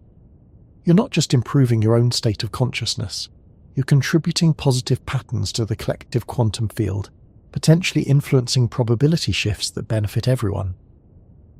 Let's explore another practical dimension of quantum manifestation, the art of letting go. We've talked about surrender, but letting go is slightly different. It's the practice of releasing attachment to outcomes while maintaining clear intention. It's holding your desire lightly, like a bird that's free to fly away but chooses to stay on your hand. From a quantum perspective, attachment might create what we call observation pressure. When you're desperately attached to an outcome, you're constantly observing its absence, constantly collapsing the wave function into states of not having. It's like trying to watch a quantum particle so intensely that you lock it in place through the quantum Zeno effect. Letting go relieves this observation pressure, allowing the probability waves to flow more naturally toward your desired outcome. It's like relaxing your eyes to see those magic i3D images. The harder you try, the less you see, but when you relax and let go, the image suddenly appears. This might be why manifestations often occur right after you've given up or stopped thinking about them. The giving up isn't what causes the manifestation. Rather, the release of attachment, the letting go of observation pressure, allows probability patterns that have been building to finally crystallize into reality. But letting go doesn't mean not caring. It means caring from a place of trust rather than fear, abundance rather than lack, love rather than need. It means knowing that whether this particular manifestation occurs or not, you'll be okay. The universe will continue to provide opportunities, and consciousness will continue to explore possibilities through you. This quality of letting go while maintaining intention might be what distinguishes masters of manifestation from those who struggle with it. Masters have learned to dance with the quantum field rather than trying to control it. They've learned to be active participants while also being receptive channels. They've learned to intend without demanding, to create without forcing, to manifest without grasping. As our exploration tonight begins to spiral toward its close, let's consider the evolutionary implications of quantum manifestation. If consciousness really can influence reality through quantum processes, and if this ability can be developed and refined, what does this mean for the future of humanity? We might be in the early stages of developing what could be called quantum consciousness, the ability to consciously work with quantum processes to influence reality. Just as we've developed technological tools to extend our physical capabilities, we might be developing consciousness tools to extend our quantum capabilities.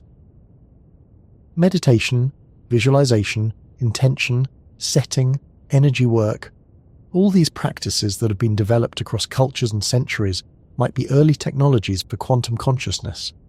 As we understand the quantum principles behind these practices, we might be able to refine and enhance them, creating more effective methods for conscious participation in reality creation. The integration of quantum understanding with ancient wisdom traditions might be particularly powerful. These traditions have been experimenting with consciousness for millennia, developing sophisticated practices through trial and error.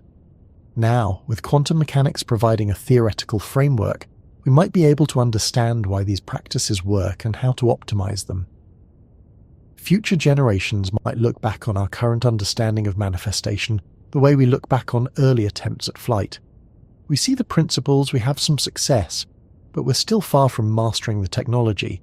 Our children or grandchildren might have access to consciousness technologies we can barely imagine, ways of working with quantum fields that make our current practices seem primitive. But this evolution isn't just about gaining power or getting better at manifesting personal desires.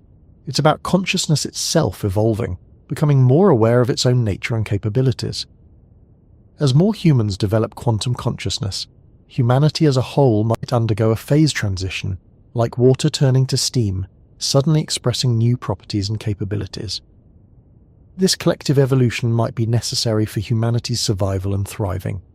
The challenges we face, from climate change to social inequality to potential existential risks, might require quantum leaps in consciousness to solve. Traditional approaches based on force and control haven't worked. Perhaps what's needed is a quantum approach based on consciousness, coherence, and collective manifestation of the better outcomes. Imagine if millions or billions of humans could consciously align their intentions toward planetary healing, social harmony, and species evolution. The collective quantum effects might be powerful enough to shift probability fields on a global or even cosmic scale. Problems that seem intractable from a classical perspective might have quantum solutions we haven't yet imagined. This isn't utopian fantasy, but a logical extension of the principles we've been exploring. If individual consciousness can influence quantum fields, and if collective consciousness creates stronger effects, then coordinated global consciousness might be able to manifest outcomes that currently seem impossible. But this evolution requires not just understanding, but wisdom. The ability to influence reality through consciousness is a form of power, and power without wisdom can be destructive. As we develop quantum consciousness, we must also develop the ethical framework to use it responsibly. This might be why so many manifestation teachings emphasize spiritual development alongside technique. It's not just about becoming better at manifesting. It's about becoming the kind of being who can be trusted with the power of conscious reality creation. It's about aligning personal desires with universal good, individual will with cosmic wisdom. The journey of quantum manifestation, then, is ultimately a journey of consciousness evolution. Each time you practice manifesting, you're not just trying to get something you want. You're participating in the evolution of consciousness itself, adding your data to the cosmic experiment, contributing to humanity's collective learning about the nature of reality and our role in creating it.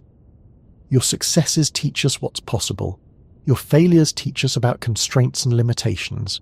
Your experiences, whatever they are, add to the sum total of human knowledge about consciousness and its relationship with the quantum field. You're a researcher in the greatest experiment ever conducted, the experiment of consciousness exploring its own creative potential. As we float here together in the quantum field of possibilities, connected through the mysterious medium of consciousness despite the physical distances between us, take a moment to appreciate the profound mystery we've been exploring. The idea that manifestation works backward, that the future influences the present through quantum channels, revolutionizes our understanding of causality, time, and the nature of reality itself. We've journeyed from the strange world of quantum particles that seem to know the future, through the observer effect that suggests consciousness plays a fundamental role in creating reality, to the possibility that our intentions and emotions might literally reshape the probability landscape of our lives. We've explored how retrocausality might mean your future self is actively guiding you toward your desires, how quantum entanglement might connect you with everything and everyone in ways that transcend space and time. We've considered how practices like meditation, visualization, and gratitude might be quantum technologies, ways of creating coherence in consciousness that influences probability fields. We've examined how love might be a fundamental force that creates quantum coherence, how faith might keep possibility waves from collapsing prematurely, how letting go might relieve observation pressure and allow manifestations to crystallize. We've delved into the collective dimensions of quantum manifestation, how group consciousness might create powerful field effects, how we're all participating in a collective creation of reality, whether we're aware of it or not. We've pondered the evolutionary implications, the possibility that humanity is developing quantum consciousness that might be necessary for our next phase of evolution.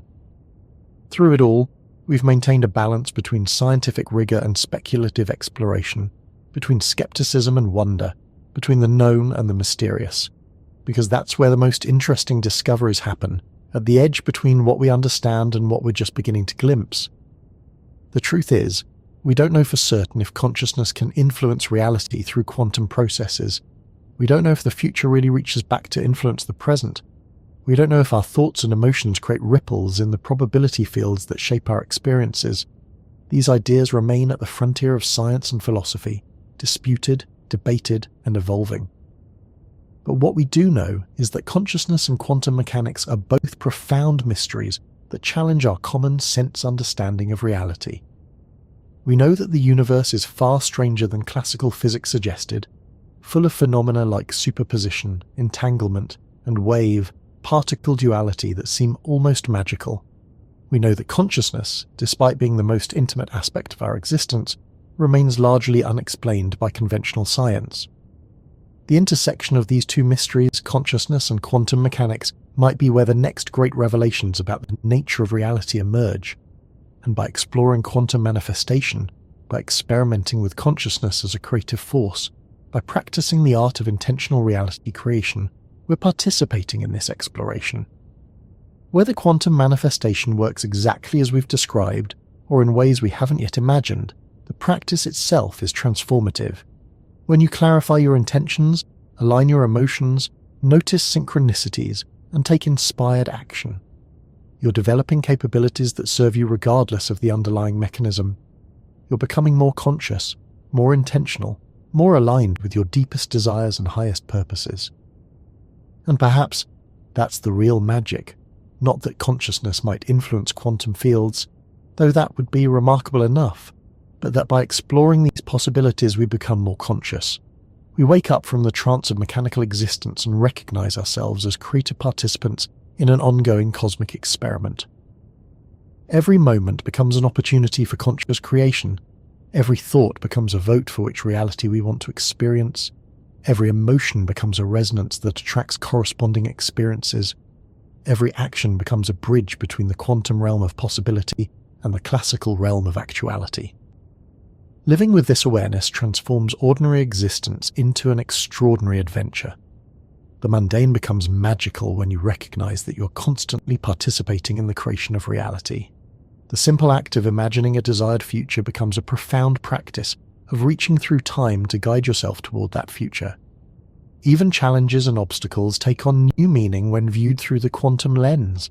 That difficult situation might be preparing you for something better, developing qualities you'll need for your ultimate manifestation. That closed door might be protecting you from a probability path that wouldn't serve your highest good. That delay might be allowing perfect timing to emerge, orchestrating a more elegant solution than you could have planned. This doesn't mean bypassing genuine emotions or pretending everything is perfect. The full spectrum of human experience, including struggle, doubt, and disappointment, is part of the quantum journey.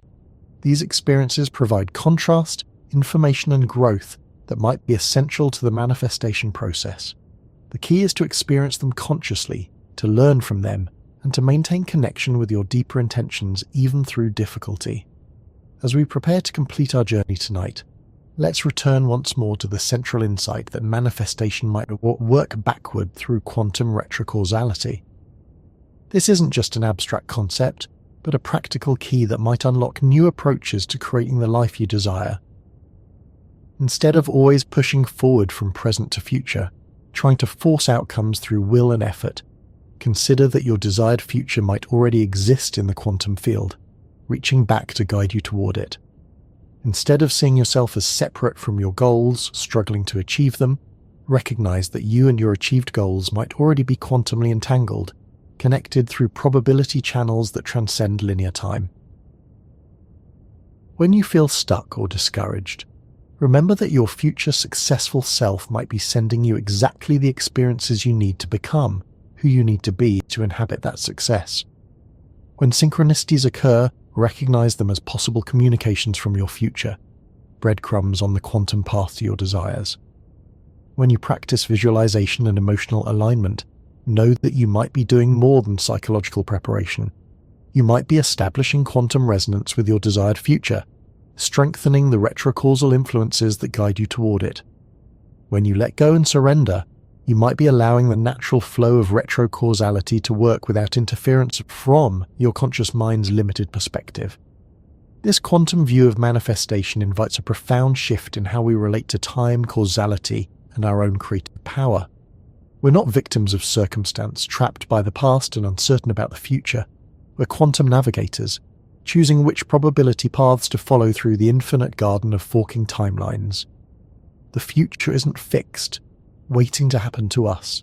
It's fluid, responsive, actively participating in creating itself through its influence on the present, and we're not passive observers of this process. We're conscious participants, co-creators, artists, painting on the quantum canvas of possibility. Your life, in this view, becomes a collaboration between your past self, who provides the materials, your present self, who makes the choices, and your future self, who provides the vision. All three exist simultaneously in the quantum field. All three influence each other. All three are equally real and equally you. This temporal unity, this recognition that past, present, and future you're all connected through quantum channels, might be one of the most healing insights from our exploration. You're not alone in your journey. You're supported by all the versions of yourself across time, each contributing to the whole, each playing their part in the grand experiment of your existence. The child you were, with their wonder and openness, still exists in the quantum field, contributing innocence and possibility to your present. The elder you will become, with their wisdom and perspective, already exists in the quantum field, contributing guidance and assurance that everything works out. And here you are in the eternal now, the meeting point where all these versions converge, the conscious observer who collapses the infinite possibilities into the one experienced life. What a profound privilege it is to be conscious at this moment in cosmic history, when science and spirituality are beginning to converge, when the mechanics of manifestation are beginning to be understood, when humanity is possibly on the verge of a quantum leap in consciousness. You're not just living your individual life, you're participating in a species-wide evolution of awareness. Every time you successfully manifest through conscious intention, you're adding evidence that consciousness is creative. Every time you experience a synchronicity, you're demonstrating that reality is more interconnected than it appears. Every time you choose love over fear, coherence over chaos, and tension over accident, you're contributing to the field of human consciousness that we all share. Future generations might look back on this time as when humanity began to consciously evolve, when we started to understand and work with the quantum nature of consciousness, when we began to take responsibility for our role in creating reality. And you're part of this. Your experiments with manifestation, successful or not, are part of the data that will help humanity understand its true capabilities. So as you drift off to sleep tonight, or as you return to your day if you're listening at another time, carry with you this sense of being part of something magnificent. You're not just trying to manifest your personal desires, you're participating in the universe's exploration of its own creative potential. You're a quantum artist, a consciousness pioneer, a time-traveling navigator of possibility. And remember, according to the principles we've explored, your future self, the one who has already successfully manifested your deepest desires, is reaching back through time right now, sending you guidance, creating synchronicities, arranging circumstances to help you become them. All you need to do is stay open, stay aligned, and trust the process. The quantum field is responding to your consciousness right now. Probability waves are shifting based on your thoughts and feelings. The future is reorganizing itself around your intentions. The universe is conspiring through perfectly natural quantum processes to support your evolution and manifestation. What an extraordinary time to be alive. What an amazing capability we're discovering. What a profound responsibility and opportunity we have to consciously participate in the creation of reality.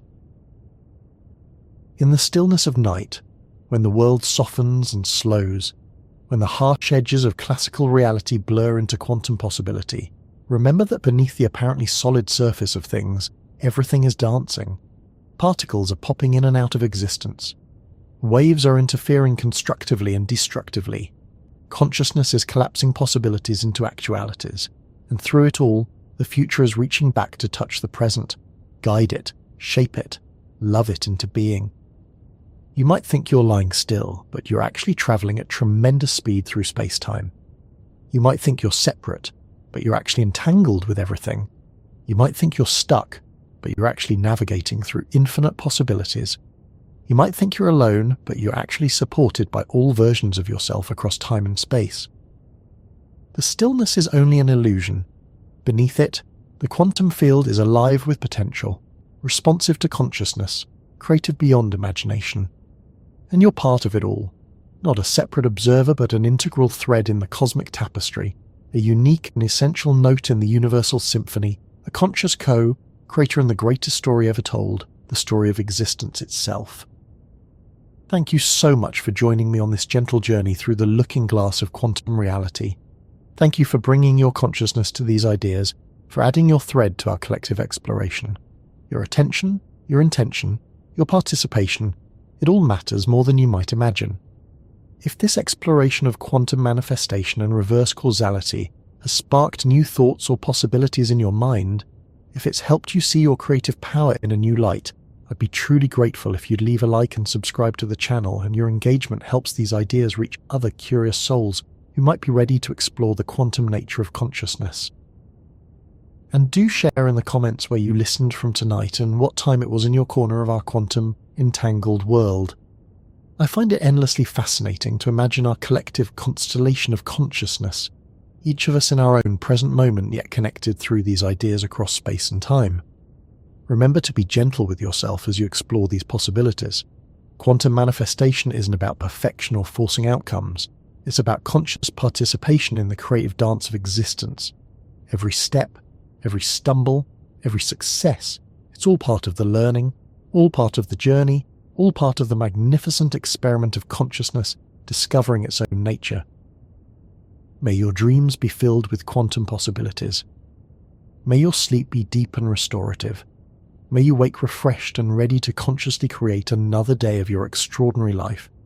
And may you always remember that your future self is reaching back through time, cheering you on, guiding you home, loving you into becoming everything you're meant to be.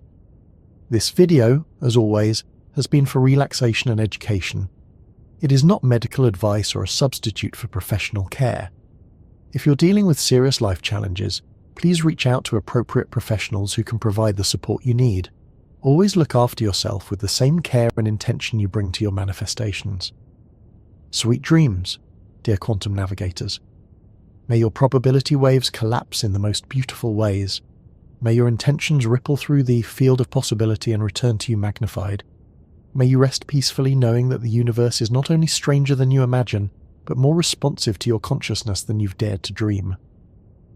Until we meet again in this timeless space where science meets wonder, where physics meets philosophy, where the rigor of equations meets the mystery of awareness, sleep well, dream deep. And remember, you're not just in the universe.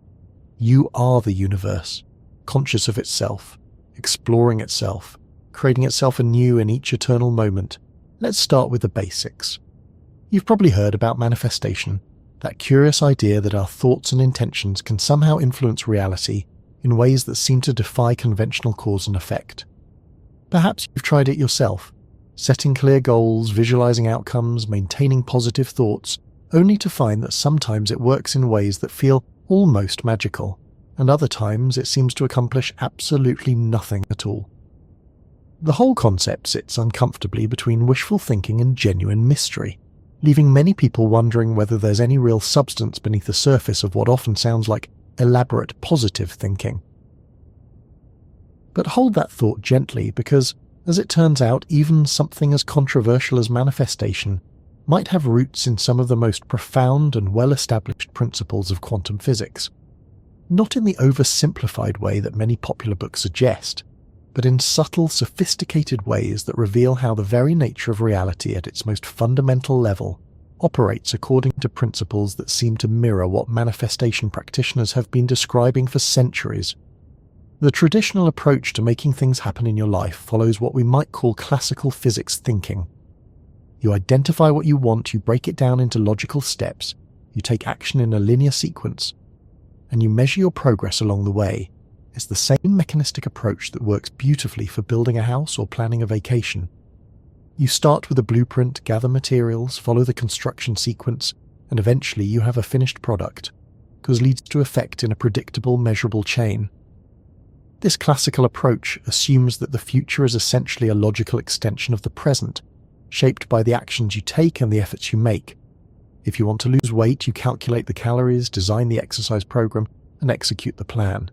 If you want to start a business, you write the business plan, secure the funding, and launch according to schedule. The universe is seen as a kind of vast machine where pulling the right levers in the right sequence produces the desired results. Yet quantum mechanics reveals that at the most fundamental level of reality, this mechanical view simply doesn't hold. In the quantum realm, particles don't have definite positions or velocities until they're measured. Events don't follow strict causal sequences. The act of observation itself influences what's being observed. Particles can exist in multiple states simultaneously until something forces them to choose a specific state. And perhaps most mysteriously, particles can be instantly connected across vast distances in ways that Einstein famously called spooky action at a distance. These aren't just abstract theoretical principles confined to laboratory experiments with subatomic particles. These quantum effects scale up into the world we experience every day, though they become harder to notice amid the apparent solidity of classical reality. Your brain, after all, is fundamentally a quantum system, with neural processes that depend on quantum effects in microtubules and synaptic networks. Your consciousness itself might be a quantum phenomenon, emerging from the complex orchestration of quantum processes throughout your nervous system. So what happens when we apply quantum principles to the process of creating desired changes in our lives? What happens when we acknowledge that the future isn't simply a logical extension of the present, but exists in a kind of superposition of possibilities until something causes it to collapse into a specific reality? This is where traditional goal setting begins to reveal its limitations, and where a more quantum approach to manifestation starts to make sense. Think about the last time you set a really important goal for yourself. Maybe it was finding a new job, improving a relationship, or achieving some creative project. If you followed conventional wisdom, you probably started by getting very specific about exactly what you wanted. You wrote it down, made it measurable, set a deadline, created action steps. You tried to visualize the end result in detail, perhaps even creating vision boards or detailed written descriptions of your desired outcome. But here's where things get interesting from a quantum perspective. In quantum mechanics, The very act of trying to measure or pin down a system changes the system itself.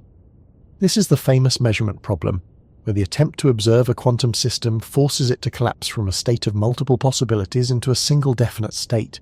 The more precisely you try to measure certain properties, the more you disturb other properties. Could it be that the traditional approach to goal setting, with its emphasis on specificity and measurement, actually interferes with the quantum processes that might naturally bring about the changes we desire? When we get too specific about exactly how our goal should manifest, when we create rigid timelines and detailed action plans, when we constantly measure our progress against predetermined benchmarks, we might be collapsing the quantum field of possibilities too early, forcing outcomes that are limited by our current understanding rather than allowing space for possibilities we haven't even imagined yet. This doesn't mean that intention and focus aren't important. In quantum mechanics, the observer plays a crucial role in determining which possibility becomes reality. But the nature of that observation is more subtle than simply deciding what we want and then pushing toward it. It's more like maintaining a coherent field of possibility while remaining open to how that possibility might manifest in ways we couldn't have predicted. Let's delve deeper into this measurement problem as it applies to personal transformation. In traditional goal setting, we're encouraged to track everything. Steps taken, calories consumed, dollars saved, pages written, pounds lost. The idea is that what gets measured gets managed, and that regular monitoring of our progress helps us stay on track toward our objectives. But quantum mechanics suggests that measurement isn't the neutral objective process we assume it to be. Every measurement is an interaction that changes both the observer and the observed. When you step on the scale every morning while trying to lose weight, you're not just gathering information. You're participating in a quantum interaction that influences both your psychological state and potentially even your metabolic processes.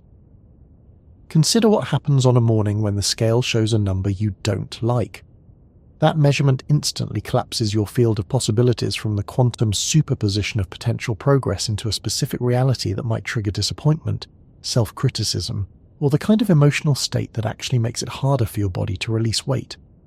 The very act of measuring has influenced the system you're trying to change.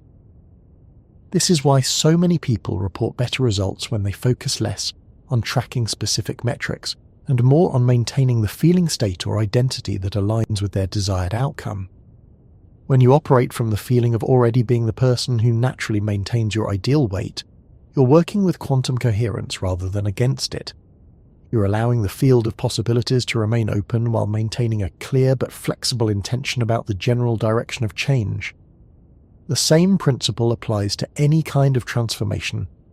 The entrepreneur who constantly checks their bank account balance might be collapsing the field of financial possibilities into the current reality of limitation. The artist who measures their progress by counting words or paintings completed might be interfering with the creative flow that could produce something far beyond their current expectations. The person seeking love who analyzes every interaction for signs of romantic potential might be preventing the kind of authentic connection that would naturally lead to the relationship they desire. This doesn't mean we should never pay attention to results or completely abandon all forms of measurement, but it suggests that we need a more sophisticated understanding of when and how to measure, and what kind of measurement actually supports the quantum processes of change rather than interfering with them. In quantum coherence, all the parts of a system are synchronized, vibrating in harmony with each other rather than working at cross purposes.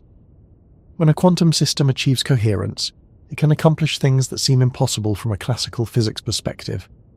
Lasers work because of quantum coherence, allowing light particles to organize themselves into a focused beam that can travel great distances without scattering.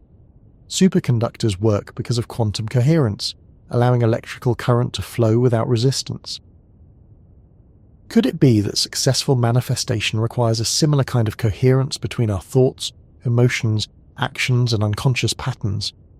Not the forced coherence of trying to think positive thoughts while feeling frustrated underneath, but the natural coherence that emerges when all aspects of our being are aligned with the same fundamental frequency or intention.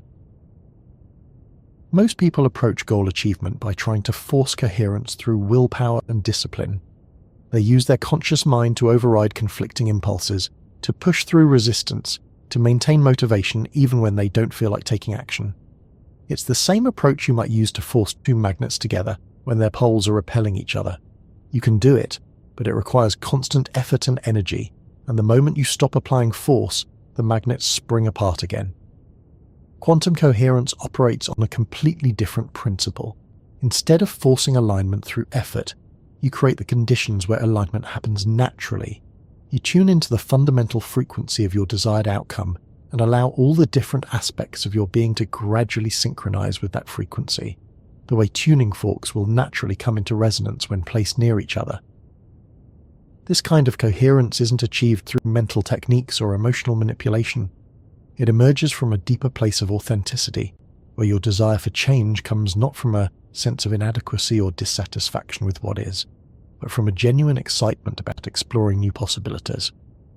When you operate from this place, your thoughts, emotions, and actions naturally align because they're all expressing the same essential movement toward growth and expansion. Think about a time in your life when things seemed to flow effortlessly in the direction you wanted. Maybe it was falling in love, or discovering a creative passion, or finding work that felt meaningful. Chances are you weren't trying to force anything to happen. You were simply being yourself fully, following your genuine interests and attractions, and opportunities seem to open up naturally in response to that authenticity. That's what quantum coherence feels like in the realm of personal manifestation. Instead of swimming upstream against the current of your natural inclinations, you find the current that's already flowing in the direction you want to go, and you allow it to carry you forward. You discover that the changes you want to make aren't separate from who you already are, but are actually expressions of potentials that have been waiting for the right conditions to emerge. This brings us to one of the most fascinating aspects of quantum mechanics and its relationship to manifestation, the phenomenon of non-local influence. In classical physics, things can only influence each other through direct contact or through fields that travel at the speed of light or slower. If you want to influence something on the other side of the room, you have to send some kind of signal or force that travels through space to reach it. But quantum mechanics reveals that particles can be instantly connected across any distance through what's called quantum entanglement. When two particles become entangled, measuring one particle instantly affects the other, regardless of how far apart they are. This doesn't require any signal traveling between them. It's as if they remain part of a single system even when separated by vast distances. Could it be that your current self and your future self are quantum entangled in a similar way? That the version of you who has already achieved what you're working toward exists in some sense, and can influence your present circumstances and choices through non-local quantum connections? This isn't as mystical as it might sound. In the block universe model that emerges from Einstein's relativity, all moments in time exist simultaneously. Your future self isn't something that doesn't exist yet, it's something that exists in a different part of space-time than where you currently are. If consciousness can navigate space-time in ways that transcend our ordinary experience of linear time, then your future self might indeed be able to influence your present choices and circumstances. Many people report experiences that seem to confirm this possibility. They describe having a clear sense of being guided towards certain choices or opportunities, as if some wiser version of themselves was sending back information about which paths lead to the outcomes they desire. They talk about intuitive hunches that turn out to be exactly right, or about being in the right place at the right time in ways that feel too synchronistic to be mere coincidence. From a quantum perspective, these experiences might be evidence of non-local connections between different versions of yourself across time. Your future self, having already navigated the path from here to there, might be able to influence your present self through quantum entanglement, helping you make choices that align with the timeline where you achieve your desired outcomes. This doesn't mean you're passive in the process, or that your future is predetermined.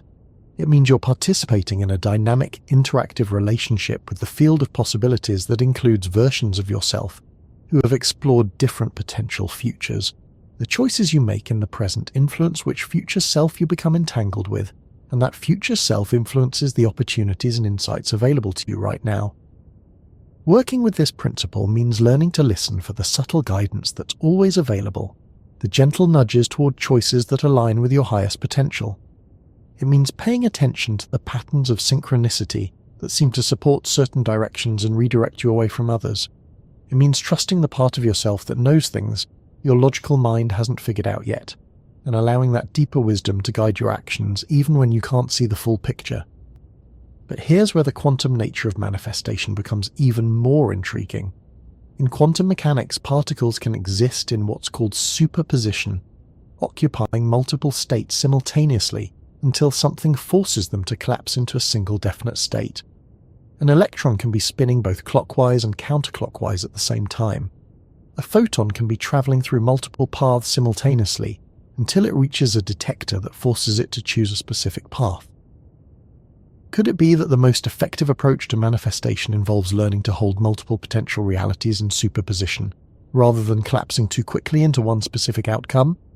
Instead of deciding exactly what you want and then pushing single-mindedly toward that goal, you might achieve better results by remaining open to several possible outcomes simultaneously, allowing the universe to choose the one that serves your highest good in ways you might not be able to anticipate.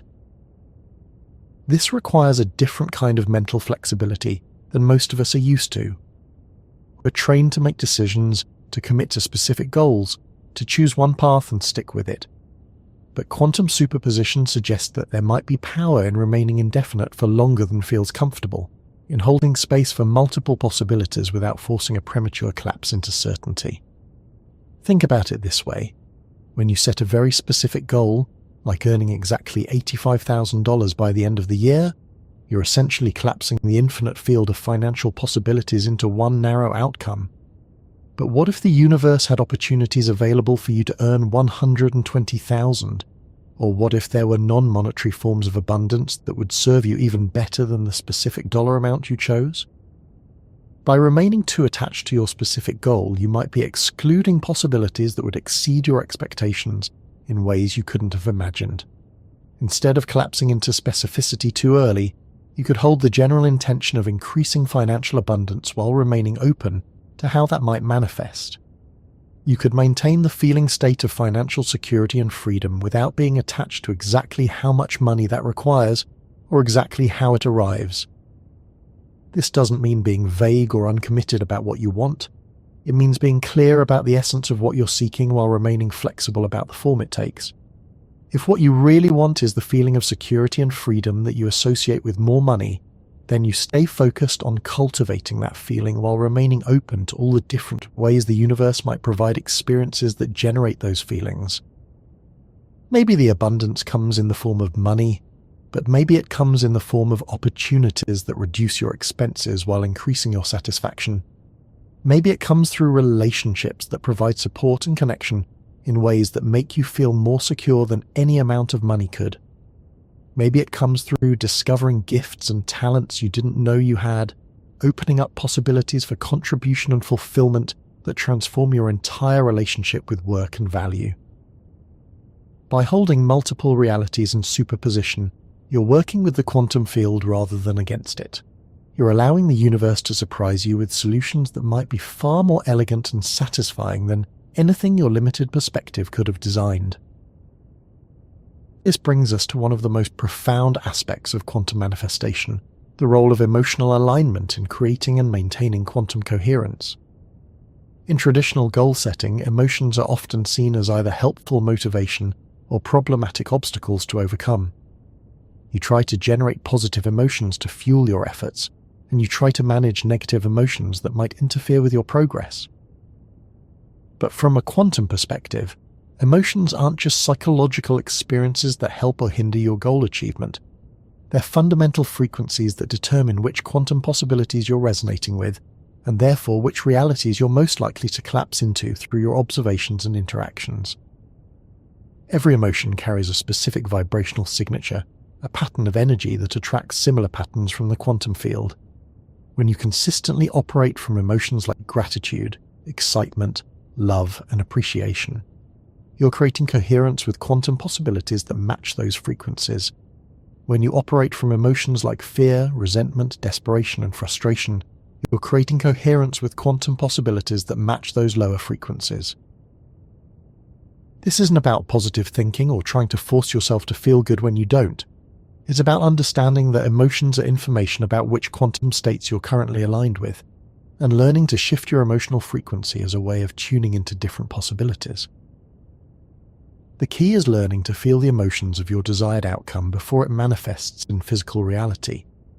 If you want to experience greater financial abundance, you practice feeling genuinely grateful for the abundance that's already present in your life, and you cultivate the emotional state of someone who feels secure and free in their relationship with money. If you want to experience love, you practice feeling lovable and loving right now, regardless of your current relationship status.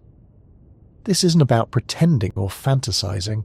It's about recognizing that the emotions you're seeking are actually available to you right now, independent of external circumstances. Financial security isn't a feeling that only comes from having a certain amount of money in the bank. It's a felt sense of trust in your ability to handle whatever comes, and appreciation for what you already have. Love isn't a feeling that only comes from being in a romantic relationship.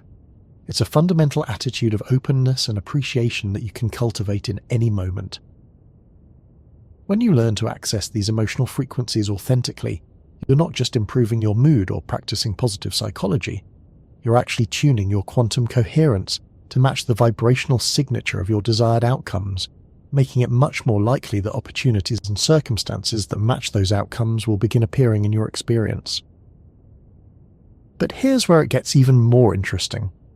Quantum mechanics reveals that the boundary between observer and observed is much more fluid than classical physics suggests. In quantum field theory, particles aren't separate objects interacting with each other across empty space. They're excitations in interconnected fields that pervade all of reality. What we experience as separate things are actually different patterns of vibration in a unified field of possibility. If this is true at the most fundamental level of physical reality, then it's also true for the process of manifestation. You're not a separate individual trying to manipulate an external universe to give you what you want. You're a pattern of consciousness within a unified field of possibility, and your thoughts, emotions, and intentions are constantly interacting with all the other patterns in that field. From this perspective, manifestation isn't about getting the universe to do something for you. It's about aligning your personal pattern of consciousness with the patterns in the universal field that correspond to your desired experiences. It's about recognizing that you and your circumstances aren't separate things, but different aspects of a single dynamic, evolving system. This understanding transforms the entire approach to creating change in your life. Instead of trying to force external circumstances to match your internal desires, you focus on becoming the type of pattern that naturally generates the experiences you want to have. Instead of seeing obstacles and delays as problems to overcome, you recognize them as information about where your personal pattern might not yet be fully aligned with your desired outcomes. When you operate from this understanding, setbacks become fascinating rather than frustrating. If an opportunity falls through or a relationship doesn't work out the way you hoped, instead of seeing it as evidence that manifestation doesn't work, you recognize it as valuable feedback about the quantum coherence of your system.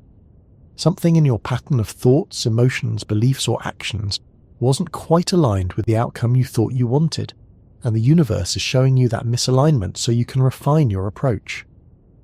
This makes the whole process much more collaborative and much less effortful. Instead of trying to push the river of reality in the direction you think it should flow, you learn to read the current patterns and find the most harmonious way to move with them toward outcomes that serve both your individual evolution and the larger evolutionary movement of the whole system. Let's take a closer look at how this plays out in practical terms. Imagine you're working on manifesting a new career that feels more aligned with your passions and values. The traditional approach would be to decide exactly what job you want, research companies that might hire you, update your resume, apply for positions, and network with people in your desired field. All of these actions might be part of a quantum approach as well, but they would emerge from a very different internal process. Instead of starting with a mental analysis of what kind of career would be logical based on your skills and the current job market, you would start by tuning into the feeling frequency of work that truly excites and fulfills you.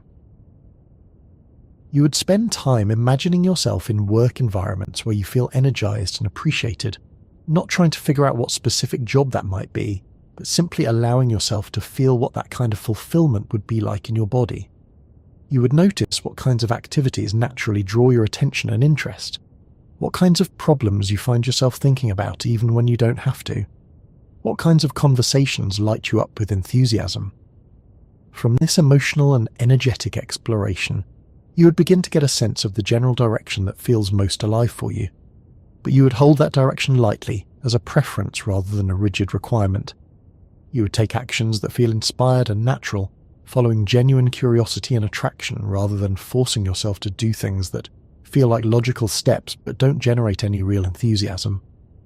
As you maintain this approach, you would start to notice patterns of synchronicity, conversations with friends that happen to mention opportunities you hadn't heard of, articles or videos that show up in your social media feed with information that feels relevant to your emerging interests, chance encounters with people who work in fields you've been curious about. Instead of dismissing these as mere coincidences, you would recognize them as evidence of the quantum field responding to your coherent intention. You would follow up on the ones that feel genuinely interesting, not because you're trying to force them to lead somewhere specific, but because you're curious to see what they might reveal about the possibilities available to you. This process might lead you to opportunities you never would have found through conventional job searching. It might reveal talents and interests you didn't know you had. It might connect you with people who become not just professional contacts, but genuine friends and collaborators. Most importantly, it would likely lead to work that feels like a natural extension of who you are rather than something you have to force yourself to do. The same principles apply to any area of life where you want to create change. Whether you're looking for love, trying to improve your health, wanting to develop creative skills, or hoping to make a positive impact in your community, the quantum approach involves tuning into the feeling frequency of your desired outcome and then following the natural impulses and attractions that arise from that state of being. But let's examine one of the most challenging aspects of applying quantum principles to manifestation, the question of time and timing. Classical goal setting operates on linear time, with clear deadlines and step-by-step progressions from point A to point B. You set a goal, create a timeline, track your progress, and either achieve your objective by the deadline or you don't. Quantum manifestation operates on what we might call quantum time, where the usual rules of cause and effect become much more fluid. In quantum mechanics, effects can sometimes precede their causes, information can travel backward through time, and events that are separated in space and time can influence each other instantaneously. This means that the manifestation of your desired outcome might not follow the logical timeline you expect. Sometimes things that seem like delays or detours are actually part of a larger pattern that's organizing itself in ways your linear mind can't perceive. Sometimes you have to become someone different before you can experience what you want, and that internal transformation takes whatever time it takes. The key is learning to trust quantum timing rather than forcing classical timing. This doesn't mean becoming passive or abandoning all sense of urgency about creating positive change in your life. It means recognizing that there's an intelligence operating in the manifestation process that has access to information and possibilities that your conscious mind doesn't have. When you're aligned with quantum timing, you'll find yourself taking inspired action that feels natural and energizing, but you won't be attached to exactly when or how your desired outcomes manifest. You'll be more interested in enjoying the process of growth and discovery than in reaching some predetermined destination by a specific date. This requires a fundamental shift in how you relate to uncertainty and the unknown. Instead of seeing uncertainty as a problem to solve or a source of anxiety to manage, you begin to recognize it as the creative space where new possibilities are born. Instead of trying to control every variable and predict every outcome, you learn to dance with the mystery of a universe that's far more creative and generous than your logical mind could ever imagine. The implications of this approach extend far beyond personal goal achievement. If consciousness and matter are as intimately connected as quantum mechanics suggests, then the way we approach manifestation in our individual lives affects the collective field of human consciousness and the evolution of our species as a whole. When you operate from quantum coherence rather than classical force, you're contributing to a more harmonious and sustainable way of creating change in the world. When you trust the intelligence of the manifestation process rather than trying to manipulate outcomes through willpower and control, you're modeling a way of being that honors both individual desires and collective well-being. This is particularly relevant as our species faces challenges that require new forms of cooperation and creativity. Climate change, social inequality, technological disruption, and the other complex problems of our time won't be solved through classical approaches alone. They require the kind of quantum thinking that recognizes the interconnectedness of all systems and works with natural patterns rather than against them. Every person who learns to manifest from quantum coherence is contributing to a larger shift in human consciousness, a movement toward ways of creating and problem-solving that are more aligned with the fundamental nature of reality itself. Your personal practice of quantum manifestation is both an individual path of growth and a contribution to the collective evolution of how our species relates to the creative power of consciousness.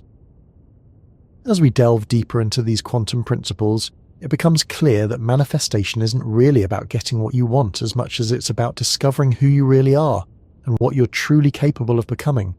The process of aligning with quantum coherence reveals capacities and potentials that were always present but perhaps not fully activated. When you stop trying to force reality to match your limited expectations and start collaborating with the infinite creativity of the quantum field, you often find that what manifests exceeds anything you could have imagined on your own. The universe seems to have a way of providing not just what you think you want, but what you actually need for your highest growth and greatest contribution. This is why so many people who have worked with these principles for a while report that their original goals often seem small in retrospect. What they thought would make them happy becomes a stepping stone to possibilities they couldn't have conceived when they started. The relationship they thought they wanted becomes the foundation for a life purpose they never knew they had. The financial abundance they were seeking becomes the means to contribute to causes that fill them with meaning and fulfillment. The quantum approach to manifestation is ultimately about aligning with the evolutionary impulse of consciousness itself, the fundamental drive toward greater complexity, creativity, and connection that seems to be built into the very fabric of reality.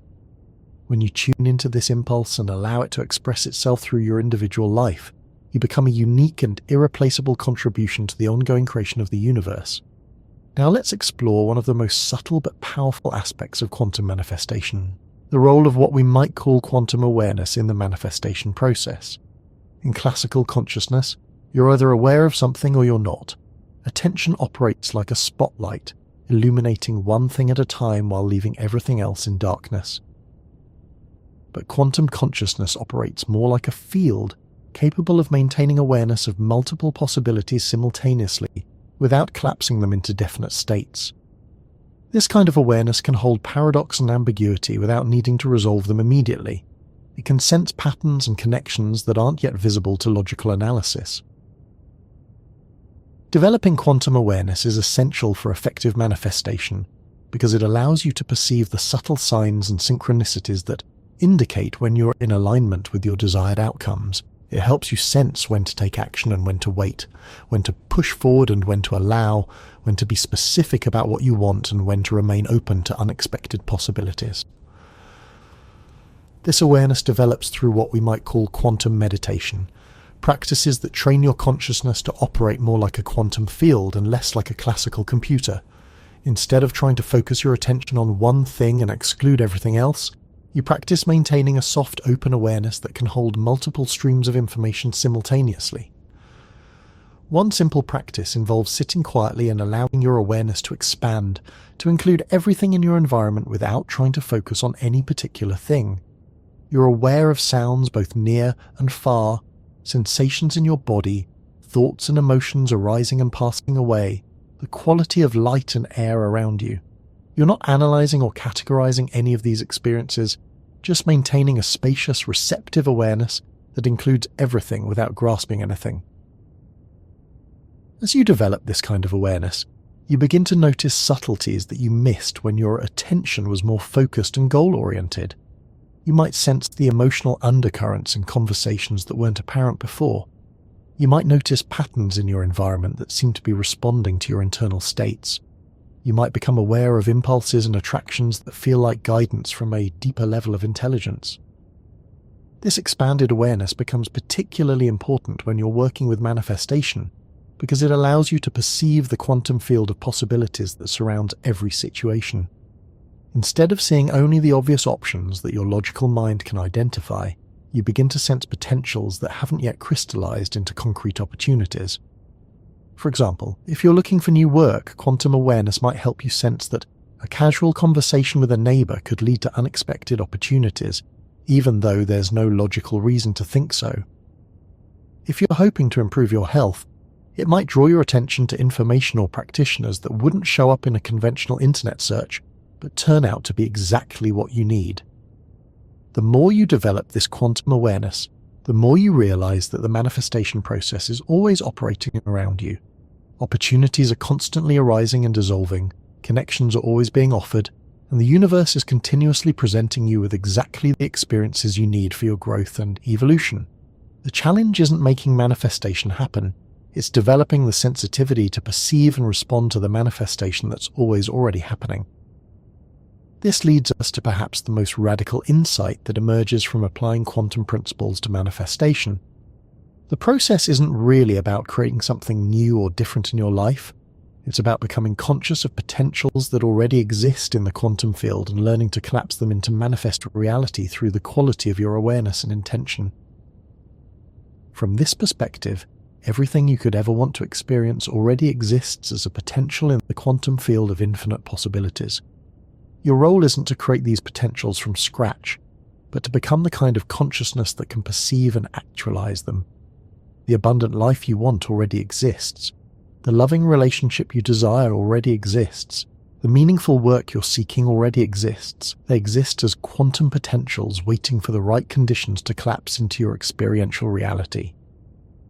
This understanding transforms manifestation from a process of trying to make something happen to a process of learning to recognize and actualize what's already available.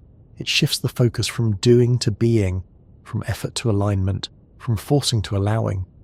Instead of asking, how can I make this happen? You start asking, how can I become the kind of person who naturally experiences this? The answer to that question always involves some form of internal transformation. To experience greater abundance, you have to release the internal patterns that create and maintain experiences of scarcity. To experience love, you have to dissolve the barriers that prevent you from recognizing the love that's already present. To experience creative fulfillment, you have to clear away the beliefs and fears that keep you from expressing your authentic gifts. This internal work isn't separate from the manifestation process. It is the manifestation process. Every limiting belief you release, every emotional pattern you heal, every aspect of your character that you develop creates more space for positive potentials to actualize in your experience. The outer transformation is always a reflection of inner transformation. But here's what makes this quantum understanding so different from traditional personal development approaches. The inner work isn't about fixing what's wrong with you or becoming someone different than who you are. It's about removing the obstacles that prevent you from experiencing the fullness of what you already are at the deepest level. At your quantum essence, you're already whole, already abundant, already connected to infinite love and creativity. The limitations and problems you experience aren't fundamental flaws in your nature. They're temporary distortions in your energy field that can be corrected through understanding and practice. You're not trying to become someone better. You're remembering who you really are beneath all the conditioning and confusion. This realization can be both liberating and challenging. It's liberating because it means you don't have to fix yourself or achieve anything external to experience the fulfillment you're seeking. It's challenging because it requires you to take responsibility for your experience in ways that your ego mind often resists. If everything you experience is a reflection of your quantum state of consciousness, then you can't blame external circumstances for your limitations or wait for conditions to change before you start experiencing what you want. You have to be willing to own your power to influence your reality through the quality of your awareness and the coherence of your internal alignment. This doesn't mean that you're responsible for everything that happens to you in a simplistic cause and effect way. The relationship between consciousness and manifestation is much more subtle and complex than that. It means that you always have the power to choose how you respond to whatever arises, and that choice influences what becomes possible in your future experience.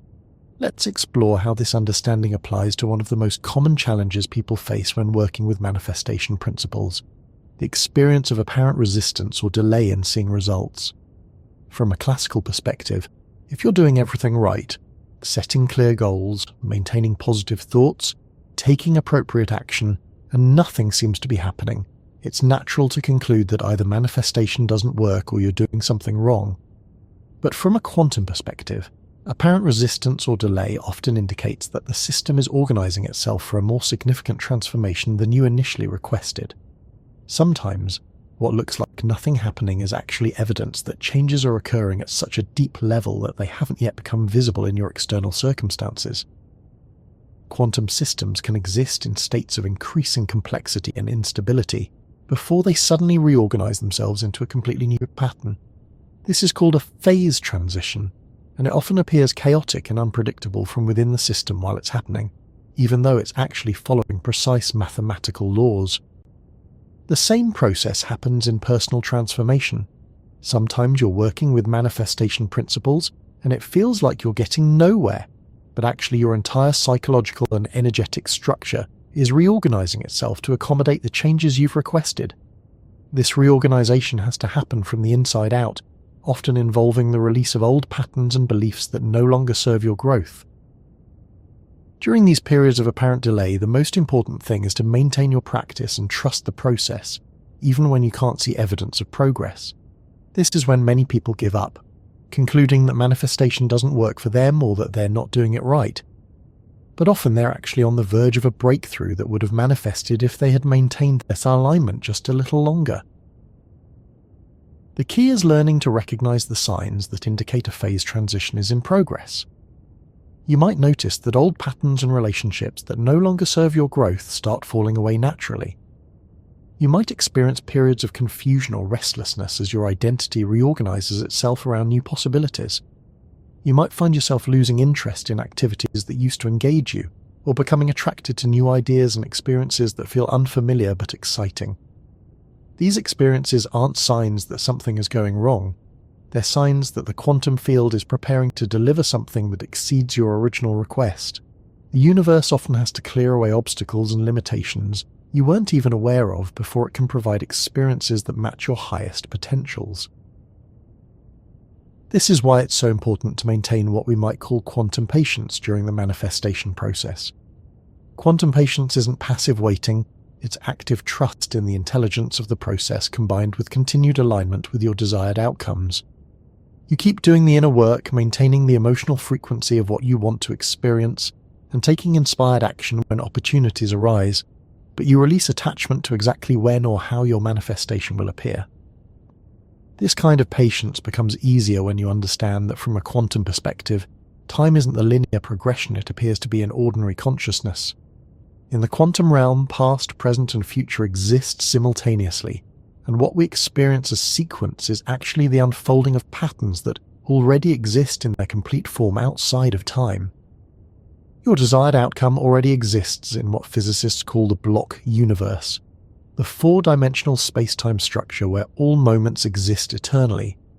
The process of manifestation is really the process of aligning your consciousness with the timeline where the outcome is already real, and then allowing your experience to shift into alignment with that reality. This might sound abstract, but you've probably experienced glimpses of this phenomenon without realizing it. Have you ever had the experience of suddenly knowing something before it happened? Or feeling like you were remembering the future rather than imagining it? Have you ever felt guided to make choices that didn't make logical sense at the time, but turned out to be exactly right in retrospect? These experiences suggest that your consciousness isn't as bound by linear time as your rational mind assumes.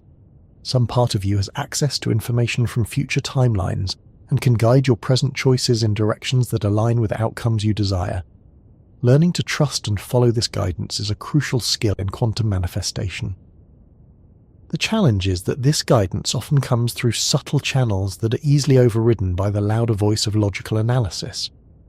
It might arrive as a gentle impulse to take a different route to work, or a sudden interest in a topic you've never explored before, or an intuitive sense that you should reach out to someone you haven't spoken to in years.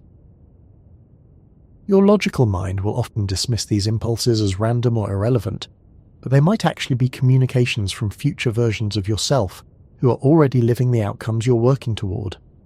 They know which choices lead to the experiences you desire, and they're constantly sending back subtle guidance to help you navigate toward those possibilities. Learning to perceive and follow this guidance requires developing what we might call quantum intuition, a form of knowing that operates beyond the boundaries of logical analysis. This isn't about abandoning rationality or making impulsive decisions, but about integrating intuitive intelligence with rational intelligence to make choices that serve both your practical needs and your evolutionary growth. Quantum intuition develops through practice and attention. The more you notice subtle impulses and experiment with following them, the more refined and reliable this guidance becomes. You start to recognize the difference between genuine intuitive guidance and projections from your ego or unconscious patterns. You learn to distinguish between the voice of fear that tries to keep you safe by avoiding risks and the voice of wisdom that encourages you to grow by embracing appropriate challenges. As this intuitive capacity develops, the manifestation process becomes much more graceful and efficient. Instead of struggling to figure out the right actions to take or forcing yourself to maintain motivation when you don't feel inspired, you simply follow the guidance that's continuously available from your deeper intelligence. Actions arise naturally from alignment rather than being imposed by willpower. This brings us to one of the most practical aspects of quantum manifestation, the question of how to maintain alignment and coherence in the midst of daily life with all its demands, distractions, and apparent limitations. It's one thing to understand these principles intellectually, and quite another to live them consistently when you're dealing with work stress, relationship challenges, financial pressures, and all the other complexities of human existence. The key is recognizing that quantum manifestation isn't something you do in addition to your regular life. It's a way of approaching everything you're already doing. Every interaction, every decision, every moment of attention is an opportunity to practice alignment with your desired outcomes, or to drift into patterns that don't serve your growth. This might mean approaching your current job differently even if it's not the work you ultimately want to be doing. Instead of just going through the emotions or counting the days until you can leave, you could practice bringing the same qualities to your current work that you want to experience in your ideal career. If you want work that feels creative and meaningful, you could look for ways to bring creativity and meaning to whatever tasks you're already responsible for. This isn't about pretending to be satisfied with situations that genuinely don't serve you, or avoiding necessary changes in your circumstances. It's about recognizing that the consciousness you bring to any situation influences what becomes possible within that situation and what opportunities arise to move beyond it. When you practice embodying the qualities you want to experience, before your external circumstances reflect those qualities, you're working with the quantum principle that consciousness influences reality rather than simply responding to it. You're not waiting for better circumstances to become a more creative, loving, abundant person. You're becoming that person now and allowing your circumstances to reorganize themselves around that new identity. This approach transforms every aspect of daily life into manifestation practice. Grocery shopping becomes an opportunity to practice abundant consciousness by appreciating the incredible variety and availability of nourishment. Traffic jams become opportunities to practice patience and presence rather than frustration and resistance. Difficult conversations become chances to practice the kind of authentic communication you want to experience in all your relationships.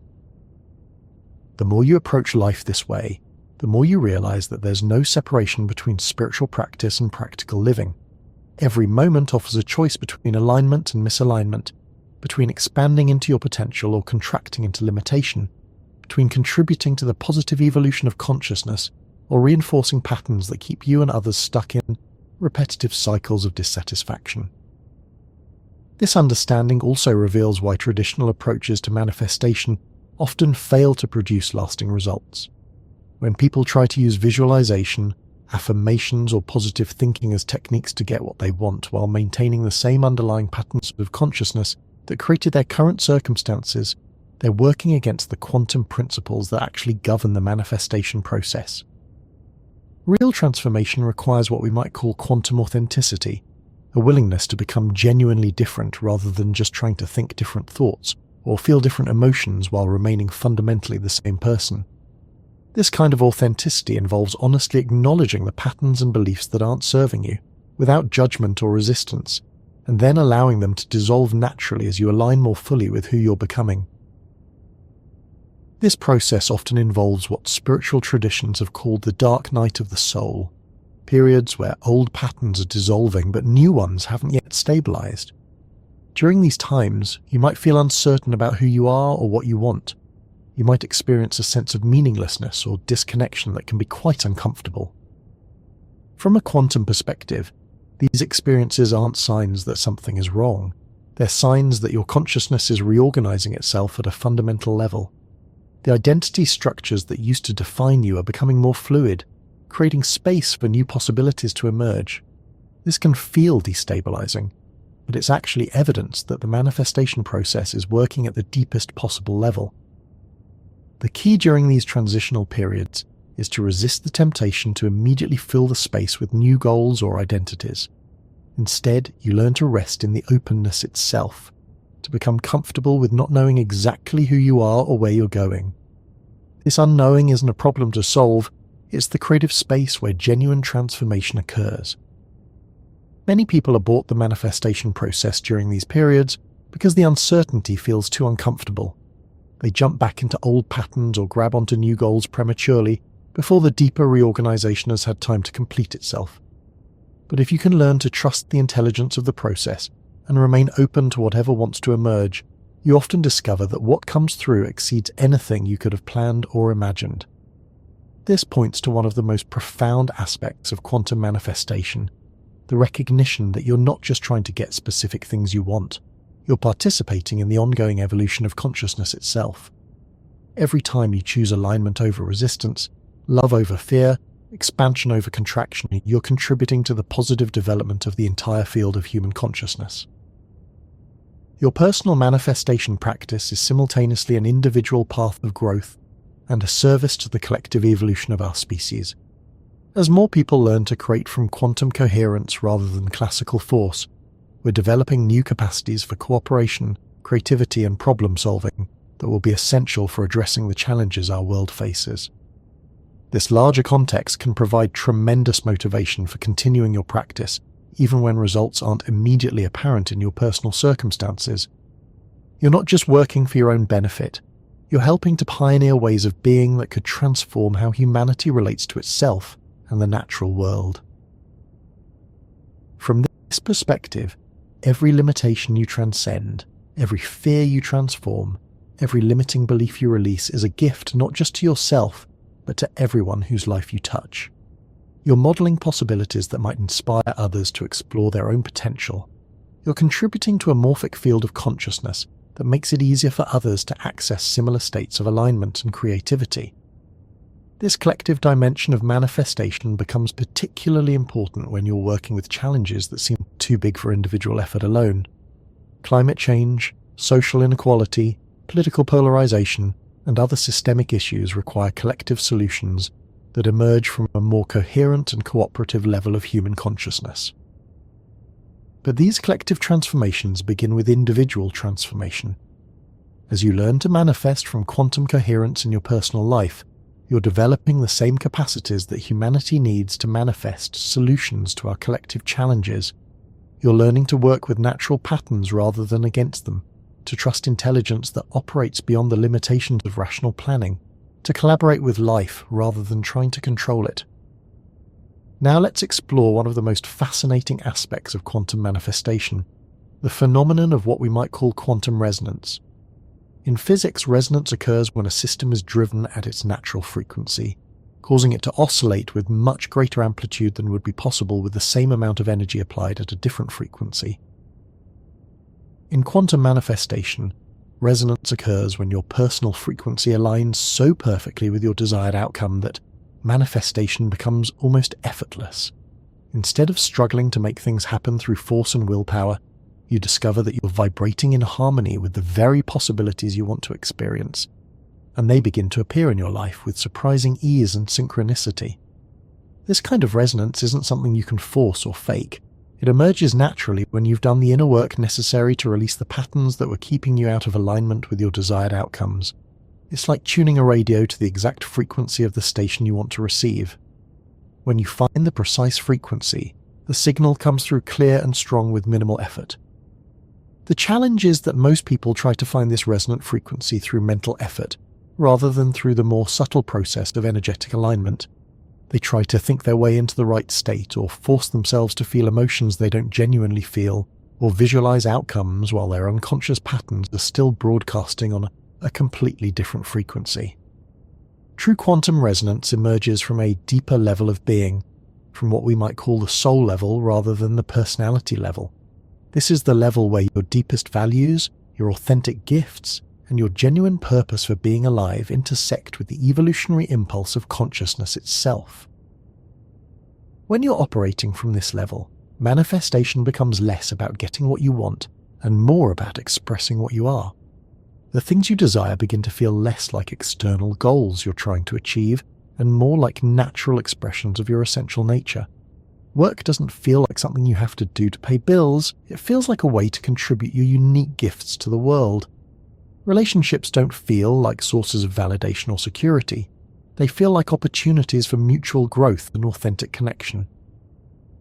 This shift from wanting to expressing, from achieving to becoming, fundamentally changes the energy of the manifestation process. Instead of the somewhat desperate or effortful quality that often accompanies goal-seeking, there's a sense of natural unfolding, like a flower opening to the sun or a river flowing toward the ocean. People often notice this shift when they talk about their dreams and goals. Instead of sounding like they're trying to convince themselves or others that something is possible, they speak with the quiet confidence of someone who knows that what they're describing is simply a matter of time and natural development. This confidence isn't based on having figured out exactly how everything will work out, but on a deep trust in the intelligence of the manifestation process itself. It's the confidence of a seed that knows it will become a tree, even though it has no conscious understanding of photosynthesis or cellular biology. When you're in this state of quantum resonance, you often find that opportunities and resources appear just when you need them, without you having to struggle or search for them. People show up in your life who can help you in ways you never could have planned. Information and insights arrive through unexpected channels at exactly the right time.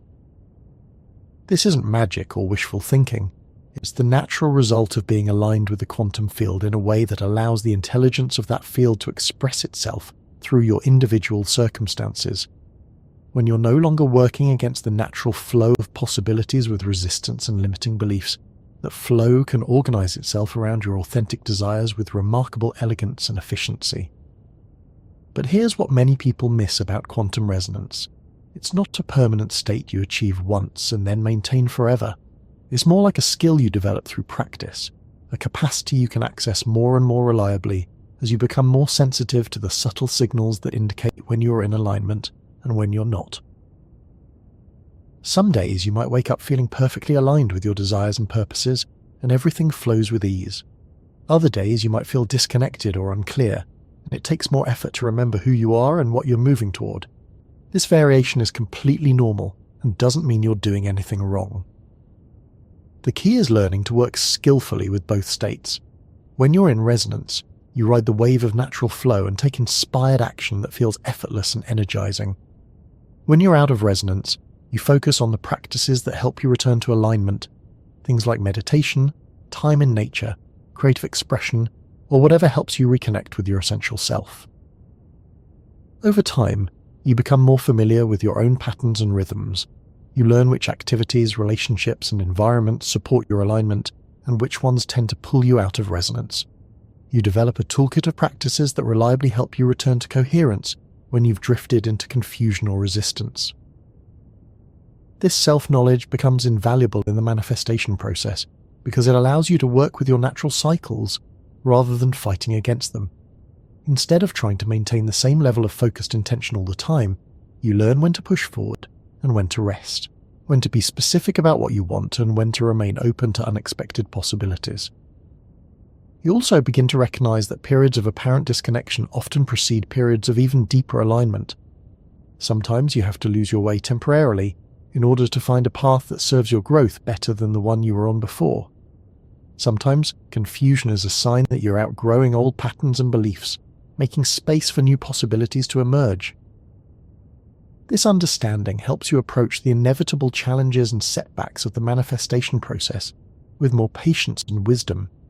Instead of seeing difficulties as evidence that you're doing something wrong or that manifestation doesn't work, you recognize them as part of the natural rhythm of growth and transformation.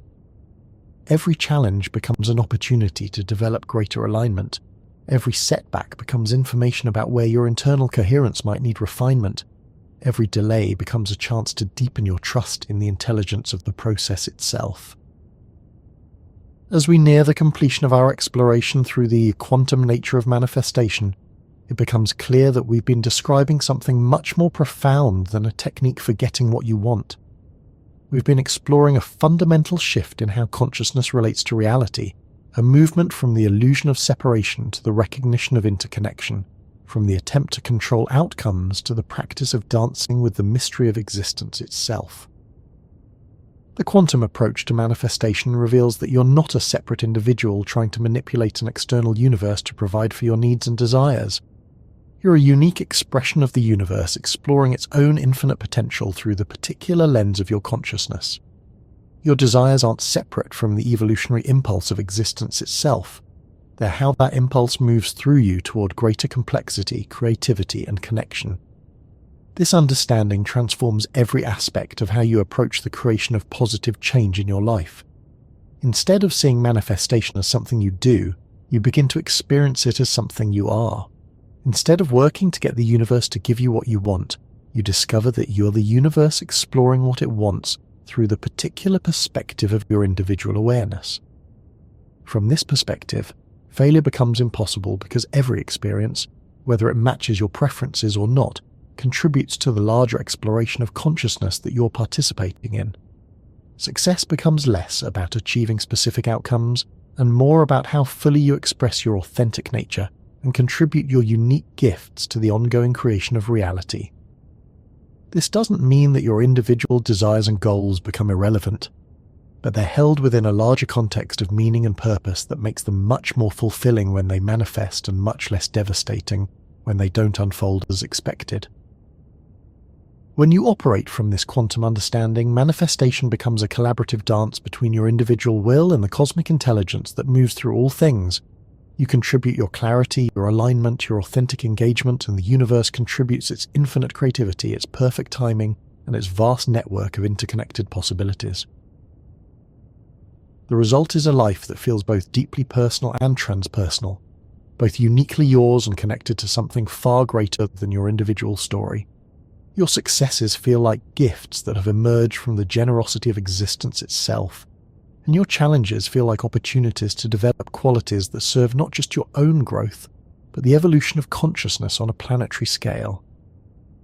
This is perhaps the most beautiful aspect of understanding manifestation from a quantum perspective.